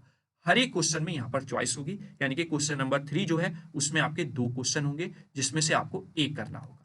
क्वेश्चन नंबर 4 में 2 क्वेश्चन होंगे, 5 में 2 होंगे, 6 में 2 होंगे, 7 में 2 होंगे, जिसमें आपको अपनी चॉइस से एक क्वेश्चन अटेम्प्ट करना है। हर एक क्वेश्चन आपका 7 नंबर का होगा, यानी कि हर एक क्वेश्चन आपका 7 मार्क्स कंटेन करके चलता है। चूंकि 5 क्वेश्चन है तो 7 इंटू 5 यानी कि 35 मार्क्स का आपका ये सेक्शन हो जाता है सी। ठीक है, तो इस तरीके से सेक्शन सी आपका 35 मार्क्स कंटेन करके चलता है। Attempt any one part of the following, जो भी क्वेश्चन यहाँ पर दिए हुए हैं उनका एक पार्ट आपको अटेम्प्ट करना है। तो ये क्वेश्चन नंबर 3 यहाँ से आपका स्टार्ट हो जाता है, जिसका पहला क्वेश्चन है, for the circuit shown in the figure determine the value of the maximum and the minimum Zener diode current. इस जीनर डायोड की मैक्सिमम और मिनिमम करंट आपको फाइंड आउट करनी है। इस तरीके का आपका क्वेश्चन है। सॉल्यूशन आपका यहाँ पर हमने दिया हुआ है। सबसे पहले आप गिवन लिखेंगे। क्या गिवन है? इनपुट की जो रेंज है वो 80 से 120 वोल्ट दी हुई है। VZ जो वोल्टेज अक्रॉस द डायोड है, चूंकि वो Zener diode as a regulator काम करता है तो VZ आपका 50 वोल्ट हो गया। लोड रजिस्टर आपका 10 किलो ओम का लगा हुआ है। एक सेकेंड, लोड रजिस्टर आपका यहाँ पर 10 किलो ओम का लगा हुआ है। वहीं पर आगे बात करते हैं हम यहाँ पर, तो जो RS है सीरीज रजिस्टर वो 5 किलो ओम का लगा हुआ है। तो ये आपने जो जो चीजें गिवन है वो लिख ली है। और जो इनपुट है वोल्टेज वो 2 है, 80 से 120। तो मिनिमम वैल्यू जो है इनपुट की वो 80 वोल्ट है, मैक्सिमम जो है वो 120 है। ठीक है, तो इसी के हिसाब से अगर हम वोल्टेज अक्रॉस द यानी कि VS निकालें सोर्स के अक्रॉस, तो VS मिनिमम क्या हो जाएगा? VI मिनिमम माइनस VZ, क्योंकि ये वोल्टेज रेगुलेटर होता है, इसके अक्रॉस 50 वोल्ट ही आपका ड्रॉप देखने को मिलेगा। तो 80 माइनस 50 दैट्स द 30 वोल्ट, और ऐसे मैक्सिमम में VI मैक्स में से सब्ट्रैक्ट हो जाएगा, यू गेट द 70 वोल्ट। क्योंकि अब आपको VL और RL गिवन है तो IL यहां से आप फाइंड आउट कर सकते हैं। IL equals to VL upon RL, तो यहां से आपकी IL की वैल्यू आ जाएगी 5 मिली एम्पियर। वहीं पर IS मिनिमम की अगर हम बात करें तो VS मिनिमम अपॉन RS हो जाएगा। तो VS मिनिमम है आपका 30 वोल्ट और RS है आपका 5 किलो ओम। ये चीज आपको ध्यान रखनी है। देखिए मैंने यूनिट के साथ यहां पर इसीलिए लिखा हुआ है। ठीक है, तो जब आप इसको किलो ओम में रख के सॉल्व करेंगे तो किलो ओम में, क्योंकि ये वोल्ट में है तो 10 टू द पावर माइनस 3 ऊपर जाएगा, और 10 टू द पावर माइनस 3 जब ऊपर जाएगा तो it become the milli ampere.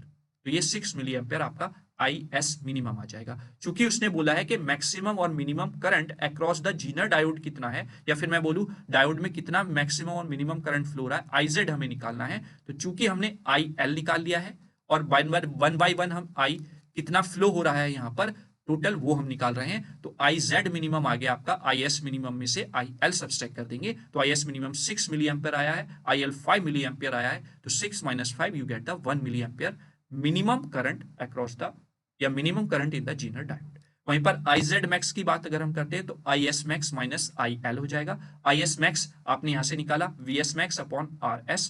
VS max आपका 70 था upon 50 kilo 5 kilo ohm, 5 kilo ohm से डिवाइड किया तो 14 मिली एम्पियर आपका आ गया। तो 14 minus 5 you get the 9 milli ampere. तो ये आपका मिनिमम और मैक्सिमम फ्लो ऑफ करंट हो गया जीनर डायोड में। ठीक है, यही आपसे पूछा था, ये आंसर आपका हो जाएगा। क्लियर? आई होप ये न्यूमेरिकल भी आप इजीली करके आएंगे। बहुत आसान न्यूमेरिकल्स हैं, डायरेक्टली एक ही कॉन्सेप्ट पर बेस्ड है, KVL KCL यही सारी चीजें यहाँ पर लग रही हैं। ठीक है, चलिए नेक्स्ट आते हैं जो क्वेश्चन नंबर 3 है। मोस्ट इंपॉर्टेंट क्वेश्चन है आपका फर्स्ट यूनिट का, 7 मार्क्स के पॉइंट ऑफ व्यू से। फुल वेव ब्रिज रेक्टिफायर 100 नहीं 200% आपका ये क्वेश्चन पूछा जाएगा। ठीक है, तो with the help of the net circuit diagram explain करना है working of the full wave rectifier. Working explain करना है। ठीक है, कंस्ट्रक्शन एक्सप्लेन नहीं करना है तो आप कंस्ट्रक्शन नहीं एक्सप्लेन करेंगे, ठीक है। और what is the value of the ripple factor for the half wave rectifier and full wave rectifier, आप इसको 1 नंबर का क्वेश्चन मान के चलिए। ये जो पोर्शन है दूसरा, केवल और केवल इसमें वैल्यू आपसे पूछी गई है, आपको प्रूफ नहीं करा के दिखाना है यहाँ पर, ठीक है। तो आई होप आपको वैल्यूज याद होंगी, और मैंने भी यहाँ पर आपको नहीं प्रोवाइड कराई है। मैं देखना चाहता हूँ कि आप कितना अवेयर हैं, वो वैल्यूज आपको याद हैं या नहीं, ठीक है। क्योंकि मैंने डिफरेंस जब कराया था तब मैंने वो वैल्यूज आपको वहां पर बताई हुई हैं, ठीक है, डिटेल लेक्चर्स में, है ना। तो अब हम इसकी बात कर लेते हैं। ये आपका कुछ सिनेरियो होता है आपका ब्रिज रेक्टिफायर का। 4 डायोड्स यहाँ पर लगे होते हैं। एक साइकिल पर आपके 2 आमने सामने के जो डायोड है वो वर्क करते हैं, और दूसरी जब साइकिल आती है तो उस वे दोनों ऑफ हो जाते हैं, और नेक्स्ट जो 2 बचे हुए हैं वो आमने सामने वाले डायोड आपके वर्क करते हैं। यही आपको एक्सप्लेन करना है, ठीक है। क्लियर हुआ ना। ये इस पूरी एक्सप्लेनेशन मैं आपको प्रोवाइड करा दूंगा जब मैं इसका पीडीएफ कराऊंगा, ठीक है। मैं आपका पीडीएफ जब सेंड करूंगा ग्रुप में तो आपका ये सॉल्यूशन आपको मिलेगा, ठीक है। यहां पर देखेंगे, यहां पर जब पॉजिटिव हाफ साइकिल जाती है, ठीक है, तो आपके जो डायोड हैं वो आपके D1 और D3, यहां पर देख रहे होंगे आप D1 और D3, ये आपके वर्किंग में आ जाते हैं। क्यों? क्योंकि जब आप पॉजिटिव हाफ साइकिल देंगे तो बेटा यहाँ पर पॉजिटिव आया टर्मिनल, यहाँ पर निगेटिव आया, ठीक है। तो ये पॉजिटिव डायोड के पॉजिटिव से कनेक्ट है, ये निगेटिव डायोड के निगेटिव से कनेक्ट है। सेम एज इट इज, ये पॉजिटिव डायोड के पॉजिटिव से कनेक्ट है, ये निगेटिव डायोड के निगेटिव से कनेक्ट है। तो ये दोनों डायोड किस में हो गए? Forward biasing, forward biasing. तो यहाँ पर हो गया D1 और D3। जब ये फॉरवर्ड बायसिंग में है तो ये वर्क करेंगे, यानी कि ये कैसे रहेंगे? ऑन रहेंगे, यानी कि क्लोज रहेंगे, ठीक है। और ये कैसे रहेंगे? ये रिवर्स में, क्योंकि यहां पर निगेटिव है, निगेटिव पॉजिटिव से कनेक्ट, और ये निगेटिव इस डायोड के पॉजिटिव से कनेक्ट। तो ये दोनों डायोड हो गए रिवर्स बायसिंग में, और जब रिवर्स बायसिंग में डायोड हो गए तो it behave in like an open circuit. तो इसलिए आपका D1 और D3 के थ्रू आउटपुट आपको देखने को मिलेगा। तो ये यहां पर D1 के अक्रॉस हो गया, फिर D2 0 हो गया, फिर D3 के अक्रॉस हो गया, फिर D4 0 हो गया, ठीक है। ऐसे ही जब निगेटिव हाफ साइकिल जाएगी, निगेटिव हाफ साइकिल अप्लाई करेंगे, तो अब ये वाली जो दोनों डायोड हैं ये आपके फॉरवर्ड बायसिंग में हो जाएंगे, क्योंकि निगेटिव आते ही निगेटिव टर्मिनल निगेटिव से कनेक्ट, पॉजिटिव टर्मिनल पॉजिटिव से कनेक्ट। तो ये दोनों फिर किस में हो जाएंगे? फॉरवर्ड में हो जाएंगे। तो ये ऑन हो जाएंगे, मतलब ये क्लोज सर्किट की तरह काम करेंगे। फिर वो 2 डायोड हैं वो रिवर्स में हो जाएंगे। तो दैट मीन्स ये D2 और D4 जो है अब ये काम करेंगे। तो D4 यानी कि D2 ऑन, तब आपको आउटपुट मिला, D4 तब आपको आउटपुट मिला, ठीक। जब चारों आपके लगे हुए हैं तो for the positive half cycle आपका D1 और D3 काम कर रहे हैं, for the negative half cycle आपका D2 और D4 काम कर रहे हैं। तो ये आपको फुल वेव आउटपुट पर देखने को मिल जाएगा, ठीक है। क्लियर? ये आपका वर्किंग हो जाएगा। इसी तरीके से स्टेप बाय स्टेप आपको एक्सप्लेन करना है। अगर आप पॉइंट के माध्यम से एक्सप्लेन कर देंगे तो और भी अच्छा रहेगा, ठीक है। क्लियर हुआ? ये आपकी वर्किंग हो जाएगी, और वो वैल्यूज जो आपसे पूछिए वो आप वहां पर लिख देंगे, ठीक है। तो ये क्वेश्चन नंबर 3 हो जाता है। अब बात कर लेते हैं क्वेश्चन नंबर 4 की, ठीक है। तो क्वेश्चन नंबर 4 का जो पहला क्वेश्चन है वो है describe the construction and working of the NPN transistor in common emitter configuration with respect to the size and the doping. सबसे पहले हमें डिस्क्राइब करनी है कंस्ट्रक्शन, वर्किंग एनपीएन ट्रांजिस्टर की कॉमन एमिटर कॉन्फ़िगरेशन में with respect to the size and doping. जो construction है वो साइज और डोपिंग को ध्यान में रखते हुए हमें एक्सप्लेन करना है। वर्किंग तो आप एक्सप्लेन करेंगे ही करेंगे, लेकिन जो कंस्ट्रक्शन है उसमें साइज और डोपिंग को ध्यान में रखते हुए कंस्ट्रक्शन आपको बतानी है, ठीक है। फिर आप input and output characteristic graph भी ड्रॉ करेंगे। क्लियर हुआ? 7 मार्क्स का क्वेश्चन है। तो यहां से क्वेश्चन नंबर 4 का पहला क्वेश्चन ये हो जाता है, ठीक है। तो जैसा कि यहाँ पर लिखा हुआ है बच्चों, NPN transistor in common emitter configuration, size, doping and operation, है ना। तो एनपीएन ट्रांजिस्टर क्या है? एक मटेरियल हमने लिया, उसमें 2 एन के बीच में एक पी को सैंडविच किया हुआ है। मतलब एक मटेरियल हमने लिया, उसमें इधर एन टाइप डोपिंग, इधर एन टाइप डोपिंग और इधर पी टाइप डोपिंग करके हमने यहाँ पर ये एनपीएन ट्रांजिस्टर बनाया, ठीक है। तो यहाँ पर एक आपका लेयर बन जाएगा, एक लेयर यहाँ पर बन जाएगा, लेकिन यहाँ पर आपको साइज के हिसाब से यहाँ पर एक्सप्लेन करना है, ठीक है। कंस्ट्रक्शन की बात करें तो NPN transistor consist of 3 layers of semiconductor material, thin P type which sandwich between N type region, the emitter and the collector. यानी कि 2 जो एन टाइप रीजन है, one is the emitter and one is the collector, उनके बीच में एक thin P type की layer जो है वो सैंडविच है ना। The emitter is moderately doped with the donor impurities creating A high concentration of free electrons. मतलब एमिटर जो है वो मॉडरेटली डोप्ड होता है डोनर इंप्योरिटीज से, जिससे कि वहां पर क्रिएट होते हैं free electrons. The collector is doped slightly less than the emitter. जो कलेक्टर होता है वो स्लाइटली लेस देन होता है doped compare to the emitter, and the base is the most lightly doped the region. और जो डोपिंग आप base में करते हैं वो बहुत ही लाइट डोपिंग आप करते हैं। ठीक है, तो कंस्ट्रक्शन को आप बेस बनाकर जो चीज उसने पूछी है उसके हिसाब से एक्सप्लेन करेंगे साइज और डोपिंग के रेस्पेक्ट में। ठीक है, आगे बात कर लेते हैं की point about the size and doping. तो बेस विड्थ की अगर हम बात करें, the thin base reason is crucial for the efficient transistor operation. A wider base allow more electrons to recombine within the base. अगर हम बेस को बड़ा ले लेते हैं तो उससे क्या होता है कि ज्यादा इलेक्ट्रॉन्स एंड होल्स यहां पर रिकम्बाइन करने लगते हैं। ठीक है, जो reduce the number of reaching the collectors and weaking the amplification effect. उससे क्या होगा कि ज्यादा इलेक्ट्रॉन एंड होल्स रिकम्बाइन होंगे तो वो नंबर ऑफ इलेक्ट्रॉन्स जो कलेक्टर तक पहुंचने थे वो कम हो जाएंगे और आपका जो सिग्नल है वो कम एम्पलीफाई होगा। ठीक है, वहीं पर डोपिंग लेवल की बात करें तो the doping concentration gradient between the emitter base and the collector is essential. The higher doping in the emitter compare to the base ensure easy injection of the electrons, and the slightly lower doping in the collectors compared to the emitter ensure the efficient collection of the electrons. तो इसलिए हम doping level को differ रखते हैं। Emitter पर सबसे ज्यादा doping होगी, कलेक्टर में उससे कम डोपिंग होगी और बेस में और भी कम डोपिंग आप करते हैं। ठीक है, तो ये आपका हो जाएगा कंस्ट्रक्शन के बारे में on the behalf of the doping और विड्थ ऑफ द या साइज जो आपका रहेगा बेस और कलेक्टर का। ठीक है, अगर मैं यहाँ पर एनपीएन ट्रांजिस्टर आपको बनाऊं और कॉन्फ़िगरेशन वहां पर हम करें सप्लाई देकर तो कुछ इस तरीके से आपका रहता है। ये आपका, क्योंकि एमिटर आपका कॉमन रखना है तो एमिटर आप यहाँ पर कॉमन रखेंगे, ये एमिटर टर्मिनल आपका ग्राउंड हो जाएगा। ठीक है, फिर इधर से आपका ये आ जाएगा बेस, ये आ जाएगा आपका कलेक्टर। ठीक है, यहाँ पर आप सप्लाई देंगे और कनेक्ट कर देंगे यहाँ पर एमिटर से, और इधर एक सप्लाई आप अप्लाई करेंगे, यहाँ पर आप कनेक्ट कर देंगे इसको एमिटर से। ठीक है, this is emitter, this is collector and this is base. ठीक है, ये वेरिएबल है वी वी ई रहेगा और ये वेरिएबल है, इसको आप बी सी ई बोल देते हैं या फिर आप बी सी सी भी इसको बोल देते हैं। ये आपका सिनेरियो रहने वाला है। यहाँ पर जो आई ई होता है वो इक्वल्स टू होता है आई सी प्लस आई बी के। एक ओवरव्यू में जनरल पूरा देने की आपको कोशिश कर रहा हूँ। बीटा इक्वल्स टू, जैसा कि हमने न्यूमेरिकल भी किया हुआ है, वहां पर हमने अल्फा की वैल्यू फाइंड आउट की थी, यानी कि अल्फा की वैल्यू यूज की थी। यहाँ पर बीटा आप करेंगे क्योंकि कॉमन एमिटर की आप बात कर रहे हैं, तो आई सी अपॉन आई बी होता है। ठीक है, क्लियर हुआ? तो इस तरीके का आपका सिनेरियो होता है। अगर मैं इनपुट आउटपुट कैरेक्टरिस्टिक की यहाँ पर बात करूँ, sorry input V I characteristic की अगर मैं बात करता हूँ यहाँ पर वी आई कैरेक्टरिस्टिक, तो इनपुट वी आई कैरेक्टरिस्टिक जब आप यहाँ पर ड्रॉ करेंगे इसका, तो कुछ इस तरीके से आपको ड्रॉ करना है। इनपुट पर आपने सप्लाई क्या दिया हुआ है, बी वी ई, तो यहाँ पर हो जाएगा वी वी ई। जो इनपुट वोल्टेज है के कारण जो करंट फ्लो हो रहा है वो है आई वी, है ना? यही तो है ना, इनपुट पार्ट आपका ये है, आउटपुट पार्ट आपका ये है। तो इनपुट पर आपकी सप्लाई बीई हो गई और जो करंट फ्लो हो रहा है वो आई बी हो रहा है। तो कुछ इस तरीके से आप यहाँ पर देखेंगे सिनेरियो। ठीक है, ऐसे ये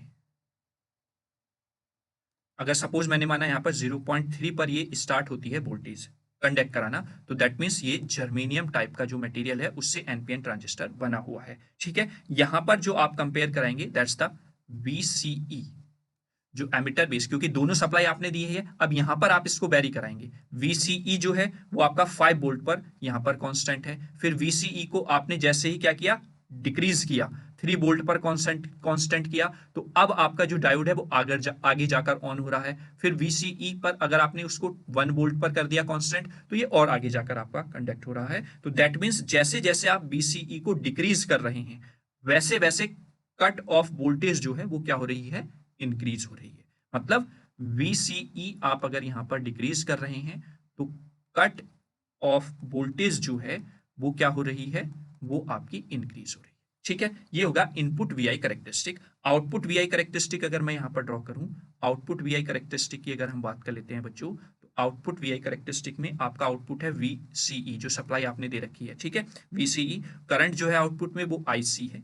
ठीक है, ये आप ध्यान रखेंगे। यहाँ पर जो करंट है वो माइक्रो एम्पियर में फ्लो होता है, बहुत कम है, और यहाँ पर मिली एम्पियर में फ्लो होती है। ठीक है, ये भी आप जरूर विशेषकर ध्यान रखेंगे जब आप अपना वीआई कैरेक्टरिस्टिक ड्रॉ करेंगे। ये पैरामीटर्स छोटे छोटे बहुत इंपॉर्टेंट रोल अदा करते हैं। एग्जामिनर इन्हीं पर स्टेप मार्किंग करके आपके मार्क्स कट कर लेता है और आपको ये छोटी छोटी चीजें नहीं पता होती हैं, जिससे आप सोचते हैं कि हमारा पेपर तो अच्छा गया है, हम अच्छा लिख कर आए हैं। ठीक है, तो ये विशेषकर आपको छोटी छोटी चीजों पर विशेष ध्यान रखना है। ठीक है, ये आपका इस तरीके से आपका वेवफॉर्म मिलता है आउटपुट वीआई कैरेक्टरिस्टिक। यहां पर जो आपको चेंजेस देखेंगे वो ये दिखेंगे कि यहां पर आई बी, क्योंकि ये आपका क्या होता है, करंट कंट्रोल डिवाइस है ना, तो आई बी यहां पर रहेगा 0 माइक्रो एम्प पे, यानी कि जैसे जैसे आप आई बी को चेंज करेंगे वो वैसे वैसे आपका वेवफॉर्म चेंज होगा। ये आई बी अगर आपका 20 हो जाता है, ये आई बी आपका यहाँ पर 30 हो जाता है, ये आई बी आपका यहाँ पर 40 हो जाता है। ठीक है, माइक्रो एम्पियर में। तो इस तरीके से आपको यहाँ पर ये आउटपुट वेवफॉर्म देखने को मिल जाएगा। यहाँ पर जो आई बी 0 है तो दैट मीन्स ये आपका नेग्लिजिबल है और ये आपका कट ऑफ रीजन आप इसको कहते हैं, कट ऑफ रीजन हो जाएगा। ये आपका ओहमिक रीजन कहलाता है। ठीक है, और यहाँ पर जहां पर ये कांस्टेंट आपको मिलता है that's called the active region. तो ये आपका आउटपुट वेवफॉर्म हो जाएगी। ठीक है, आई होप यहां तक आपको कोई समस्या नहीं होगी। आउटपुट वेवफॉर्म, वीआई कैरेक्टरिस्टिक मतलब इनपुट वीआई कैरेक्टरिस्टिक, कॉन्फ़िगरेशन, आपको सारी चीजें क्लियर हो गई होंगी। यही वर्किंग है और यही सारी चीजें उसने पूछी थी। पूरा मैंने यहाँ पर आपको डिस्क्रिप्शन दिया हुआ है। जब मैं आपको यहाँ पर पीडीएफ प्रोवाइड कराऊंगा इस मॉडल पेपर की तो आप इसको आराम से समझ सकते हैं। ठीक है, next question, comparison, give the basic difference between the enhancement and depletion type MOSFET, discuss the construction and working of N channel JFET, also draw its characteristic. ठीक है, हमें डिस्कस करना है construction and working of N channel JFET और एक basic difference between the enhancement and depletion type MOSFET में आपको बताना है। तो कुछ पैरामीटर्स के हिसाब से आप दोनों में डिफरेंस बता सकते हैं, डिप्लीशन टाइप और एनहेंसमेंट टाइप मॉसफेट में। ठीक है, 3 से 4 पॉइंट्स में आप यहां पर बताएंगे। फिर आपको एन चैनल जेएफईटी की कंस्ट्रक्शन भी बतानी है, तो डिटेल में मैंने कंस्ट्रक्शन बताई हुई है लास्ट वीडियो में। इस तरीके से स्टेप वाइज आप बता सकते हैं। क्योंकि आप एन चैनल की बात कर रहे हैं तो यहाँ पर आप एन टाइप सबस्ट्रेट ले लेंगे, फिर उसमें डोपिंग करा देंगे। जैसे ये एन टाइप सबस्ट्रेट है आपका, फिर आपने डोपिंग कराई यहाँ पर इस रीजन पर पी टाइप की और इस रीजन पर पी टाइप की, और ये आपका एन है तो इसलिए आप इसको एन चैनल बोल देते हैं। यही स्टेप्स आपको लिखने हैं। ठीक है, फिर ये कुछ ओहमिक कॉन्टेक्ट्स आपने अप्लाई कर दिए फॉर द टर्मिनल्स। 4 टर्मिनल आपके होते हैं लेकिन 3 टर्मिनल डिवाइस आप बोलते हैं क्योंकि एक टर्मिनल दूसरे से इंटरनली कनेक्ट होता है। ये आपका गेट हो जाएगा, ये आपका ड्रेन हो जाएगा, ये आपका सोर्स हो जाएगा। गेट से जो सबस्ट्रेट बॉडी या फिर बॉडी पार्ट जो टर्मिनल होता है वो इंटरनली कनेक्ट होता है। ठीक है, ये आपका एन है, ये आपका पी है, ये आपका पी है। तो ये एन चैनल जेएफईटी की कंस्ट्रक्शन हो जाएगी। फिर वर्किंग आपकी यहाँ पर आ जाती है, वीजीएस के अक्रॉस यहाँ पर आप सप्लाई देते हैं, है ना, और फिर वीडीएस के अक्रॉस आप सप्लाई देते हैं, लाइक दैट। ये आपके फिर वही रीजन हो जाएंगे। डिटेल वीडियोस आप देख सकते हैं। ठीक है, जिस तरीके से उसने पूछा है वो आप उसी तरीके से एक्सप्लेन करेंगे। ये आपका रीजन हो जाएगा पिंच ऑफ। ठीक है, जहां पर ये सिचुएशन आपको मिलती है that's called the pinch off voltage, जो कि 2 नंबर में भी मैंने इंपॉर्टेंट आपको बताई हुई है और मैंने ली हुई भी है। यहाँ पर एग्जाम के पॉइंट ऑफ व्यू से मैंने इंक्लूड भी की है। ठीक है, तो ये स्टेप बाय स्टेप पूरी वर्किंग आप यहाँ पर समझ रहे होंगे। क्लियर? आई होप इस तरीके से आप इस क्वेश्चन को बहुत अच्छे तरीके से एक्सप्लेन करेंगे। ये इसका वेव फॉर्म हो जाएगा जो आपको ड्रॉ करना है, पूछा गया है। ठीक, चलिए अब नेक्स्ट क्वेश्चन आते हैं, क्वेश्चन नंबर 5 पर। देखिए यहाँ पर पूरा डिस्क्रिप्शन मैं एक्सप्लेन इसलिए नहीं करना चाहता कि आपका टाइम ज्यादा लगेगा, फिर बहुत लेंदी आपका क्या हो जाएगा, वीडियो लेक्चर हो जाएगा। लेकिन हमें यहाँ पर केवल और केवल एक ओवरव्यू आपको प्रोवाइड कराना है, इंपॉर्टेंट क्वेश्चंस प्रोवाइड कराने हैं जो एग्जाम के पॉइंट ऑफ व्यू से हमारे हिसाब से आने के चांसेस बहुत ज्यादा हैं, है ना। तो मैं आपको इसीलिए एक छोटा सा ओवरव्यू देता हुआ चल रहा हूं, जिसको आपको समझना है कितना किस चीज में एक्सप्लेन करना है। जो क्वेश्चन पार्ट की फॉर्म में पूछे जाते हैं आपसे, आप किस तरीके से उसको एक्सप्लेन करेंगे, वो चीज मैं आपको यहाँ पर बताने की कोशिश कर रहा हूँ। जैसे यहाँ पर नेक्स्ट क्वेश्चन आपका है कि what is an operational amplifier. Operational amplifier क्या है, draw it's block diagram and right the characteristic of an ideal operational amplifier. Block diagram draw करना है, इसकी आइडियल ऑपरेशनल एम्पलीफायर की कैरेक्टरिस्टिक्स हमको लिखनी है। तो सबसे पहले आप ऑपरेशनल एम्पलीफायर के बारे में बता देंगे कि ऑपरेशनल एम्पलीफायर क्या होता है, ये मैंने यहाँ पर लिखा हुआ है। फिर उसका आप ब्लॉक डायग्राम बनाएंगे। ब्लॉक डायग्राम इनपुट स्टेज हो गई, इंटरमीडिएट स्टेज हो गई, यहाँ पर लेवल शिफ्टिंग स्टेज हो गई और आउटपुट स्टेज हो गई। यहाँ पर इनपुट में 2 टर्मिनल्स हैं आपके, नॉन इन्वर्टिंग और इन्वर्टिंग, और आउटपुट आपका यहाँ पर मिल जाएगा। ठीक है, इस तरीके से आप डायग्राम, ब्लॉक डायग्राम बनाएंगे। फिर आप शॉर्ट फॉर्म में इन सब स्टेट्स को एक्सप्लेन कर देंगे। ज्यादा डिटेल में एक्सप्लेन नहीं करना, शॉर्ट फॉर्म में आप इसको एक्सप्लेन करके चलेंगे। ठीक है, आगे इसकी कैरेक्टरिस्टिक बहुत बहुत ज्यादा इंपॉर्टेंट है, 2 मार्क्स के पॉइंट ऑफ व्यू से भी बहुत ज्यादा इंपॉर्टेंट। तो आइडियल कैरेक्टरिस्टिक ऑपरेशनल एम्पलीफायर की क्या होती है कि इनफाइनाइट वोल्टेज गेन होता है, इनफाइनाइट इनपुट रेजिस्टेंस होता है, जीरो आउटपुट रेजिस्टेंस होता है, इनफाइनाइट बैंडविड्थ होती है, कॉमन मोड रिजेक्शन रेशियो जो होता है वो इनफाइनाइट होता है, इनफाइनाइट स्लू रेट होता है। तो ये 5 से 6 पॉइंट्स हैं जो आपको याद रखने ही रखने हैं ideal characteristic of operation amplifier. 2 marks के पॉइंट ऑफ व्यू से भी इंपॉर्टेंट है, लॉन्ग क्वेश्चन में इस तरीके से भी पूछ सकता है। ठीक है, तो ये आप इस तरीके से एक्सप्लेन करेंगे।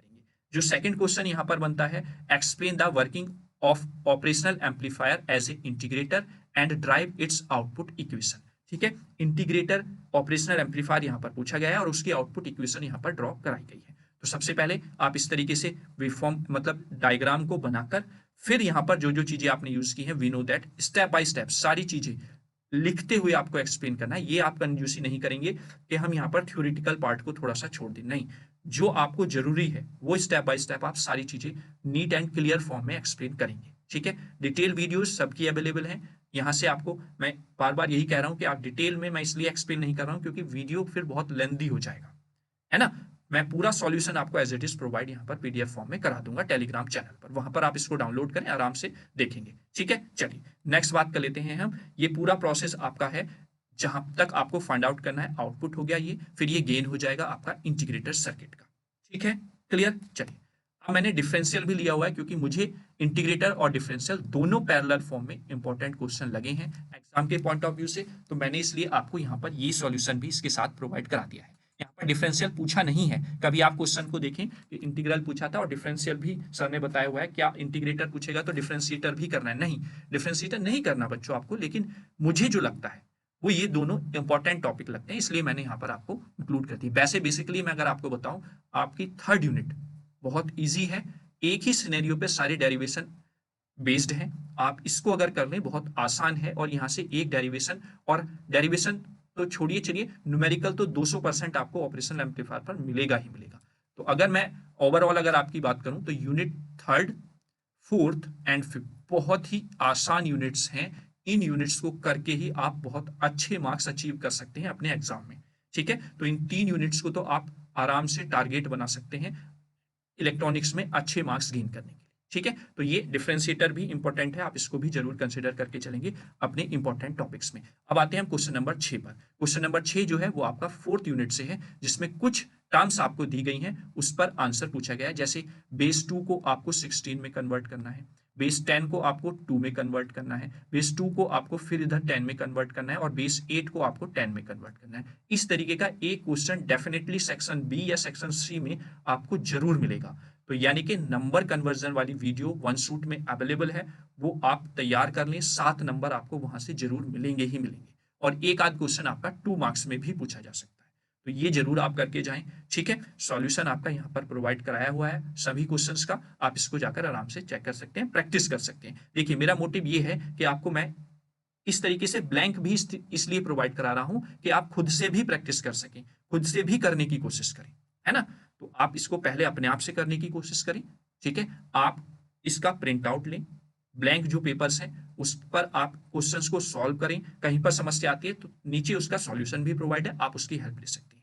ठीक है, क्लियर हुआ। तो इस तरीके के क्वेश्चन को आप जरूर डेफिनेटली करके जाएंगे। चलिए आगे बात करते हैं। नेक्स्ट है आपका के मैप का एक और क्वेश्चन यहाँ पर मैंने इंक्लूड किया हुआ है कि minimize the K map use minimize the expression using K map and realize using the NOR gate only.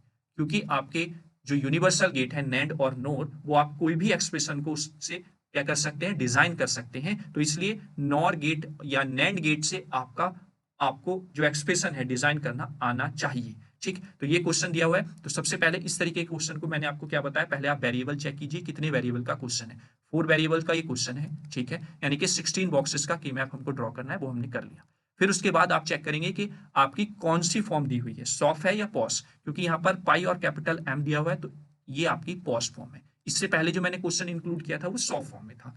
अब इसका मतलब क्या हुआ कि पॉस फॉर्म के लिए जो नंबर यहाँ पर दिए हुए हैं उसको आप 0 से इंडिकेट करेंगे, और साथ ही साथ यहाँ पर डोंट केयर कंडीशन भी दी हुई है। डोंट केयर कंडीशंस को आप अपनी ग्राफिकल रिप्रेजेंटेशन में एक्स से रिप्रेजेंट करेंगे, ये जो टर्म्स आपको दी हुई हैं ये आप 0 से रिप्रेजेंट करेंगे। ठीक है, इस तरीके से आपको वैल्यूज पुट करनी है, ग्रुप बनाने हैं, और फिर अपनी एक्सप्रेशन को लिखना है, फिर उसको नॉर गेट से सिंप्लीफाई करना है, मतलब मिनिमाइज करके जो भी आया आपका आंसर उसको नॉर गेट की हेल्प से क्या करना है, डिजाइन करना है, only and only NOR gate. ठीक है, चलिए यहां पर ये एक्सप्रेशन आपका पूरा मैंने सॉल्व किया हुआ है।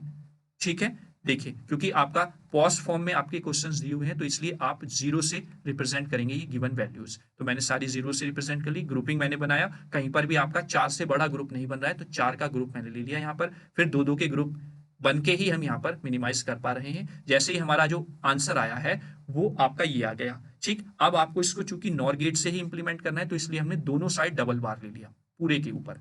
दोनों साइड जब डबल बार लेते हैं तो डबल बार का मतलब होता है कि वही रिजल्ट आपको मिलेगा, ए डबल बार का मतलब ए ही है। ठीक है, तो हम तो इसको तो एज इट इज लिख देंगे यहाँ पर, चूंकि हमें इसको नॉर के फॉर्म में डिजाइन करना है तो इसलिए अब इस एक्सप्रेशन को आप सॉल्व कर लेंगे। नॉर क्या होता है, प्लस वाला ऑपरेशन है, तो आप जो डॉट वाले प्रोडक्ट आपको देखने को मिल रहे हैं उनको प्लस में कन्वर्ट कर लेंगे, बस ये आपका हो जाएगा और फाइनली आप इसको डिजाइन कर लेंगे लाइक दैट। ये आपका डिजाइन हो जाएगा by using the only NOR gate. आप देख रहे होंगे यहाँ पर केवल और केवल हमने सब जगह नॉर गेट का ही यूज किया हुआ है। ठीक है, तो इस तरीके से आप इस आंसर को कंप्लीट करेंगे। ठीक, बहुत आसान है, के मैप का क्वेश्चन डेफिनेटली आपसे पूछा ही पूछा जाएगा, तो आप इस क्वेश्चन को अवॉइड ना करें। नेक्स्ट क्वेश्चन है, right a short note on the satellite communication system, also explain the radar communication with the help of the proper diagram।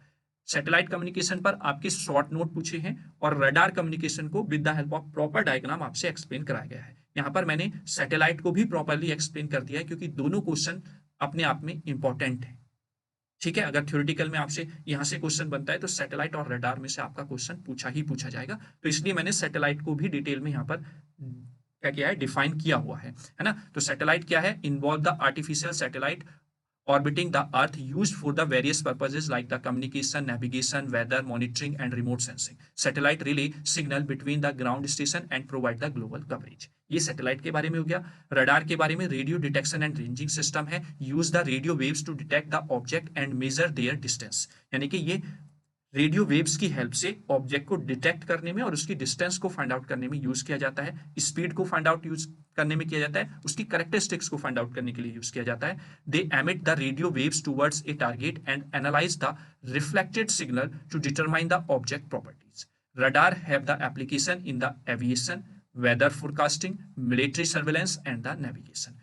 इन सब जगह रडार का यूज किया जाता है। तो ये कुछ आपके एप्लीकेशंस और रडार के बारे में यहाँ पर डिस्क्राइब किया गया है। ठीक है, अब आते हैं सैटेलाइट सिस्टम के बारे में। तो सैटेलाइट का ब्लॉक डायग्राम आगे है, तो उसमें जो जो बॉक्सेस हैं वो यहाँ पर लिखे हुए हैं। ट्रांसमीटर ब्लॉक हो गया, स्पेस सेगमेंट ब्लॉक हो गया, रिवर्स रिसीवर ब्लॉक हो गया या ग्राउंड सेगमेंट ब्लॉक्स, इनके बारे में थोड़ा थोड़ा मैंने यहाँ पर बता दिया है। ये आपका सैटेलाइट का डायग्राम हो जाएगा। First earth station, second earth station, इन दोनों के थ्रू कम्युनिकेशन कराना है थ्रू द सैटेलाइट। इस तरीके से आप डायग्राम को डिफाइन करेंगे। ठीक है, अब हम बात करते हैं रडार की। तो रडार का जो ब्लॉक डायग्राम है वो कुछ इस तरीके से है। ट्रांसमीटर हो गया, रिसीवर हो गया, ठीक है, एक एंटीना है, ट्रांसमीटर ने सिग्नल ट्रांसमिट किया, ये टारगेट है यानी कि ऑब्जेक्ट है, इससे सिग्नल टकराएगा, इससे वापस आएगा। सिग्नल गया, कितना समय लगा, टकरा के कितने समय में वापस आया, इन सब से ही हम रेंज फाइंड आउट कर लेते हैं। बार बार यही प्रोसेस होता है तो सिग्नल के मोमेंट का भी पता चलता है। सपोज यहाँ पर कोई पहाड़ है तो सिग्नल जाएगा, टकराएगा, वापस आएगा, फिर सिग्नल जाएगा दूसरा, वो टकरा के वापस आएगा। दोनों की टाइमिंग अगर आने की और जाने की सेम है हर बार, तो दैट मीन्स वो जो टारगेट है, वो जो ऑब्जेक्ट है जिसको रडार ने डिटेक्ट किया है, वो क्या है, वो फिक्स है, रेस्ट पोजीशन में है। अगर उसकी पोजीशन में चेंज हुआ तो जो सिग्नल आ रहा है उसकी कैरेक्टरिस्टिक में चेंज हो जाएगा और उसी से हमें पता चलेगा कि सिग्नल रडार की तरफ आ रहा है या रडार से दूर जा रहा है। इस तरीके से डिटेक्ट किया जाता है टारगेट की पोजीशन को रडार की हेल्प से। ठीक है, इसका पूरा प्रोसेस मैंने यहाँ पर डिफाइन किया हुआ है। ट्रांसमीटर ब्लॉक क्या है, एंटीना ब्लॉक क्या है, सिग्नल प्रोसेसिंग ब्लॉक क्या है, डिस्प्ले ब्लॉक क्या है, कंट्रोल ब्लॉक क्या है, ये सारी चीजें यहाँ पर आपको डिफाइन कराई गई हैं। डिटेल में सब पर वीडियो बना हुआ है टॉपिक वाइज, आप जाकर प्लेलिस्ट चेक करें, हर एक यूनिट की प्लेलिस्ट आपकी बनी हुई है। और जो इंपॉर्टेंट पोर्शन है जिसमें से क्वेश्चन पूछा ही पूछा जाना है, उसकी वन शूट वीडियो बनी हुई है, इलेक्ट्रॉनिक्स की भी, और न्यूमेरिकल की अलग से वीडियो बनी हुई है। सारा मैटर बहुत ही एक सिंपल और सीधी डायरेक्शन में अवेलेबल है, तो उसमें आपको कहीं पे भी घबराने की जरूरत नहीं है। आगे हम बात करते हैं लास्ट क्वेश्चन, क्वेश्चन नंबर 7 का बी, एम्पलीट्यूड मॉड्यूलेशन का है, न्यूमेरिकल। बहुत ज्यादा पॉसिबिलिटी है, बहुत ज्यादा क्या मैं कहूं तो डेफिनेटली 200% आपका एक क्वेश्चन इस न्यूमेरिकल पे बेस्ड आना ही आना है, तो इसको आप जरूर करके जाएं। यही 5 से 6 चीजें हैं जो वो पूछता है। ठीक है, तो ये आपको न्यूमेरिकल की प्रैक्टिस बहुत ज्यादा कर लेनी है अच्छे से। आपके 7 मार्क्स में ये डेफिनेटली क्वेश्चन पूछा जाएगा। तो अगर कंक्लूजन मैं निकालूं तो के मैप 7 मार्क्स के लिए मोस्ट इंपॉर्टेंट है। ठीक है, आपका नंबर कन्वर्जन 7 मार्क्स के लिए मोस्ट इंपॉर्टेंट है। एम्पलीट्यूड मॉड्यूलेशन 7 मार्क्स के लिए मोस्ट इंपॉर्टेंट है। आपका ब्रिज रेक्टिफायर 7 मार्क्स के लिए मोस्ट इंपॉर्टेंट है। एन चैनल मॉसफेट 7 मार्क्स के लिए मोस्ट इंपॉर्टेंट क्वेश्चन है। और ऑपरेशनल एम्पलीफायर का एक न्यूमेरिकल 7 मार्क्स के लिए मोस्ट इंपॉर्टेंट है। मैं गारंटी लेता हूं अगर आप इन सब टॉपिक को बहुत अच्छे से करके चले गए तो कहीं पर भी आपको कोई समस्या नहीं होगी। ये गारंटी के साथ मैं कह रहा हूं, ये सब क्वेश्चन आपको 7-7 नंबर में मिल जाएंगे। और अगर आप कुछ भी नहीं करना चाहते तो लास्ट की 3 यूनिट कर लीजिए, थर्ड, फोर्थ और फिफ्थ यूनिट। डेफिनेटली आप 50+ मार्क्स का अटेम्प्ट करके आएंगे एग्जाम में, ये मेरी गारंटी है आपकी। ठीक है, क्योंकि लास्ट ईयर के या लास्ट सेमेस्टर के अगर पेपर आप उठा के देखें तो लास्ट की 2 यूनिट से ही आपका अप्रोक्सीमेटली 35 मार्क्स का या 30+ मार्क्स का क्वेश्चन पेपर बना है, पूछे जाते हैं। तो आप 3 यूनिट बहुत अच्छे से कर लीजिए। कुछ इंपॉर्टेंट टॉपिक्स पहली दूसरी यूनिट से आप देख लीजिए, आपका एग्जाम बहुत अच्छा जाएगा। आप एनपीएन ट्रांजिस्टर पढ़ लीजिए। ठीक है, एक क्वेश्चन डेफिनेटली आपको मिल ही जाएगा बीजेटी में, है ना। और मास्टर वीडियो एक बना हुआ है पीएन जंक्शन पर, वो आप डेफिनेटली देख लें। अगर आपको एनपीएन या मॉसफेट या फिर डायोड का कोई क्वेश्चन नहीं भी आता है तो डेफिनेटली आप क्वेश्चन करके आएंगे अटेम्प्ट, ये मेरी गारंटी है। और एक क्वेश्चन मैं आपको और इंपॉर्टेंट बता रहा हूं, वोल्टेज डबलर या ट्रिपलर, है ना, ये भी आप कंसीडर करके जाएंगे एग्जाम के पॉइंट ऑफ व्यू से, इंपॉर्टेंट है। इसमें मैंने इन्वॉल्व नहीं किया अपने मॉडल पेपर में, लेकिन आप जरूर इसको करके जाएं। ये आपका पहला प्लान हो गया, ये आपका दूसरा प्लान हो गया। और इस कोई से भी प्लान में आपको इन दोनों वीडियोस को या इन दोनों टॉपिक्स को आपको जरूर कंसीडर करना है। ठीक है, तो ये इंपॉर्टेंट पोर्शन हो गया। ये एक मॉडल पेपर, इसके माध्यम से मैंने आपको बताने की कोशिश की है कि आप कौन कौन से टॉपिक को जरूर करके जाएंगे। ठीक है, इसका सॉल्यूशन यहाँ पर मिल जाएगा आपको सॉल्यूशन में। ठीक है, तो आई थिंक हाँ, ये लास्ट स्लाइड था। वीडियो कैसा लगा या मॉडल पेपर आपको कैसा लगा, कमेंट बॉक्स में आप कमेंट जरूर करें। ज्यादा से ज्यादा बच्चों के साथ शेयर करें। आपका पेपर इलेक्ट्रॉनिक्स का भी बहुत बेहतर होगा। आपको जो डर लग रहा था वो पहला पेपर देकर इंजीनियरिंग फिजिक्स या इंजीनियरिंग केमिस्ट्री का, आपका डर निकल गया होगा। अब आपके अंदर एक कॉन्फिडेंस आया होगा कि हाँ, क्वेश्चन जो बताए जाते हैं या जिस तरीके से हम आपको डिक्टेट कर रहे हैं क्वेश्चन, वो उसी तरीके से क्वेश्चन पूछा जाता है। ज्यादा डिफिकल्ट पेपर नहीं आता है। तो आपका जो डर था वो आपका निकल गया है। अब सेकंड पेपर आपका बहुत बेहतर और अच्छा ही जाएगा, जैसा आपका इंजीनियरिंग फिजिक्स का पेपर गया है। डरने की कोई जरूरत नहीं है, आराम से पेपर आप करेंगे, बहुत इजी तरीके से आपका पेपर आएगा। और जो जो स्टेप्स आपको बताए गए हैं वो फॉलो आप करेंगे तो आप आसानी से अच्छे मार्क्स अचीव कर सकते हैं। ठीक है, कोई भी समस्या है कमेंट बॉक्स में कमेंट करें। स्पेशल फॉर एकेटीयू एग्जाम करके एक प्लेलिस्ट बना हुआ है, उस प्लेलिस्ट में सारी वीडियोस अवेलेबल हैं जो जो इंपॉर्टेंट है एग्जाम के पॉइंट ऑफ व्यू से इलेक्ट्रॉनिक्स की, वो आप जरूर जाकर देखें। कहीं पे भी कोई समस्या होती है तो बेहिचक आप कमेंट बॉक्स में कमेंट कर लें। हेल्पलाइन नंबर दिया हुआ है, आप उसके थ्रू भी बात कर सकते हैं। ठीक है, चलिए, best of luck for your electronics engineering exam. यहां से बहुत कुछ आपको एग्जाम में मिल जाएगा। ठीक है, चलिए, जय हिंद, जय भारत।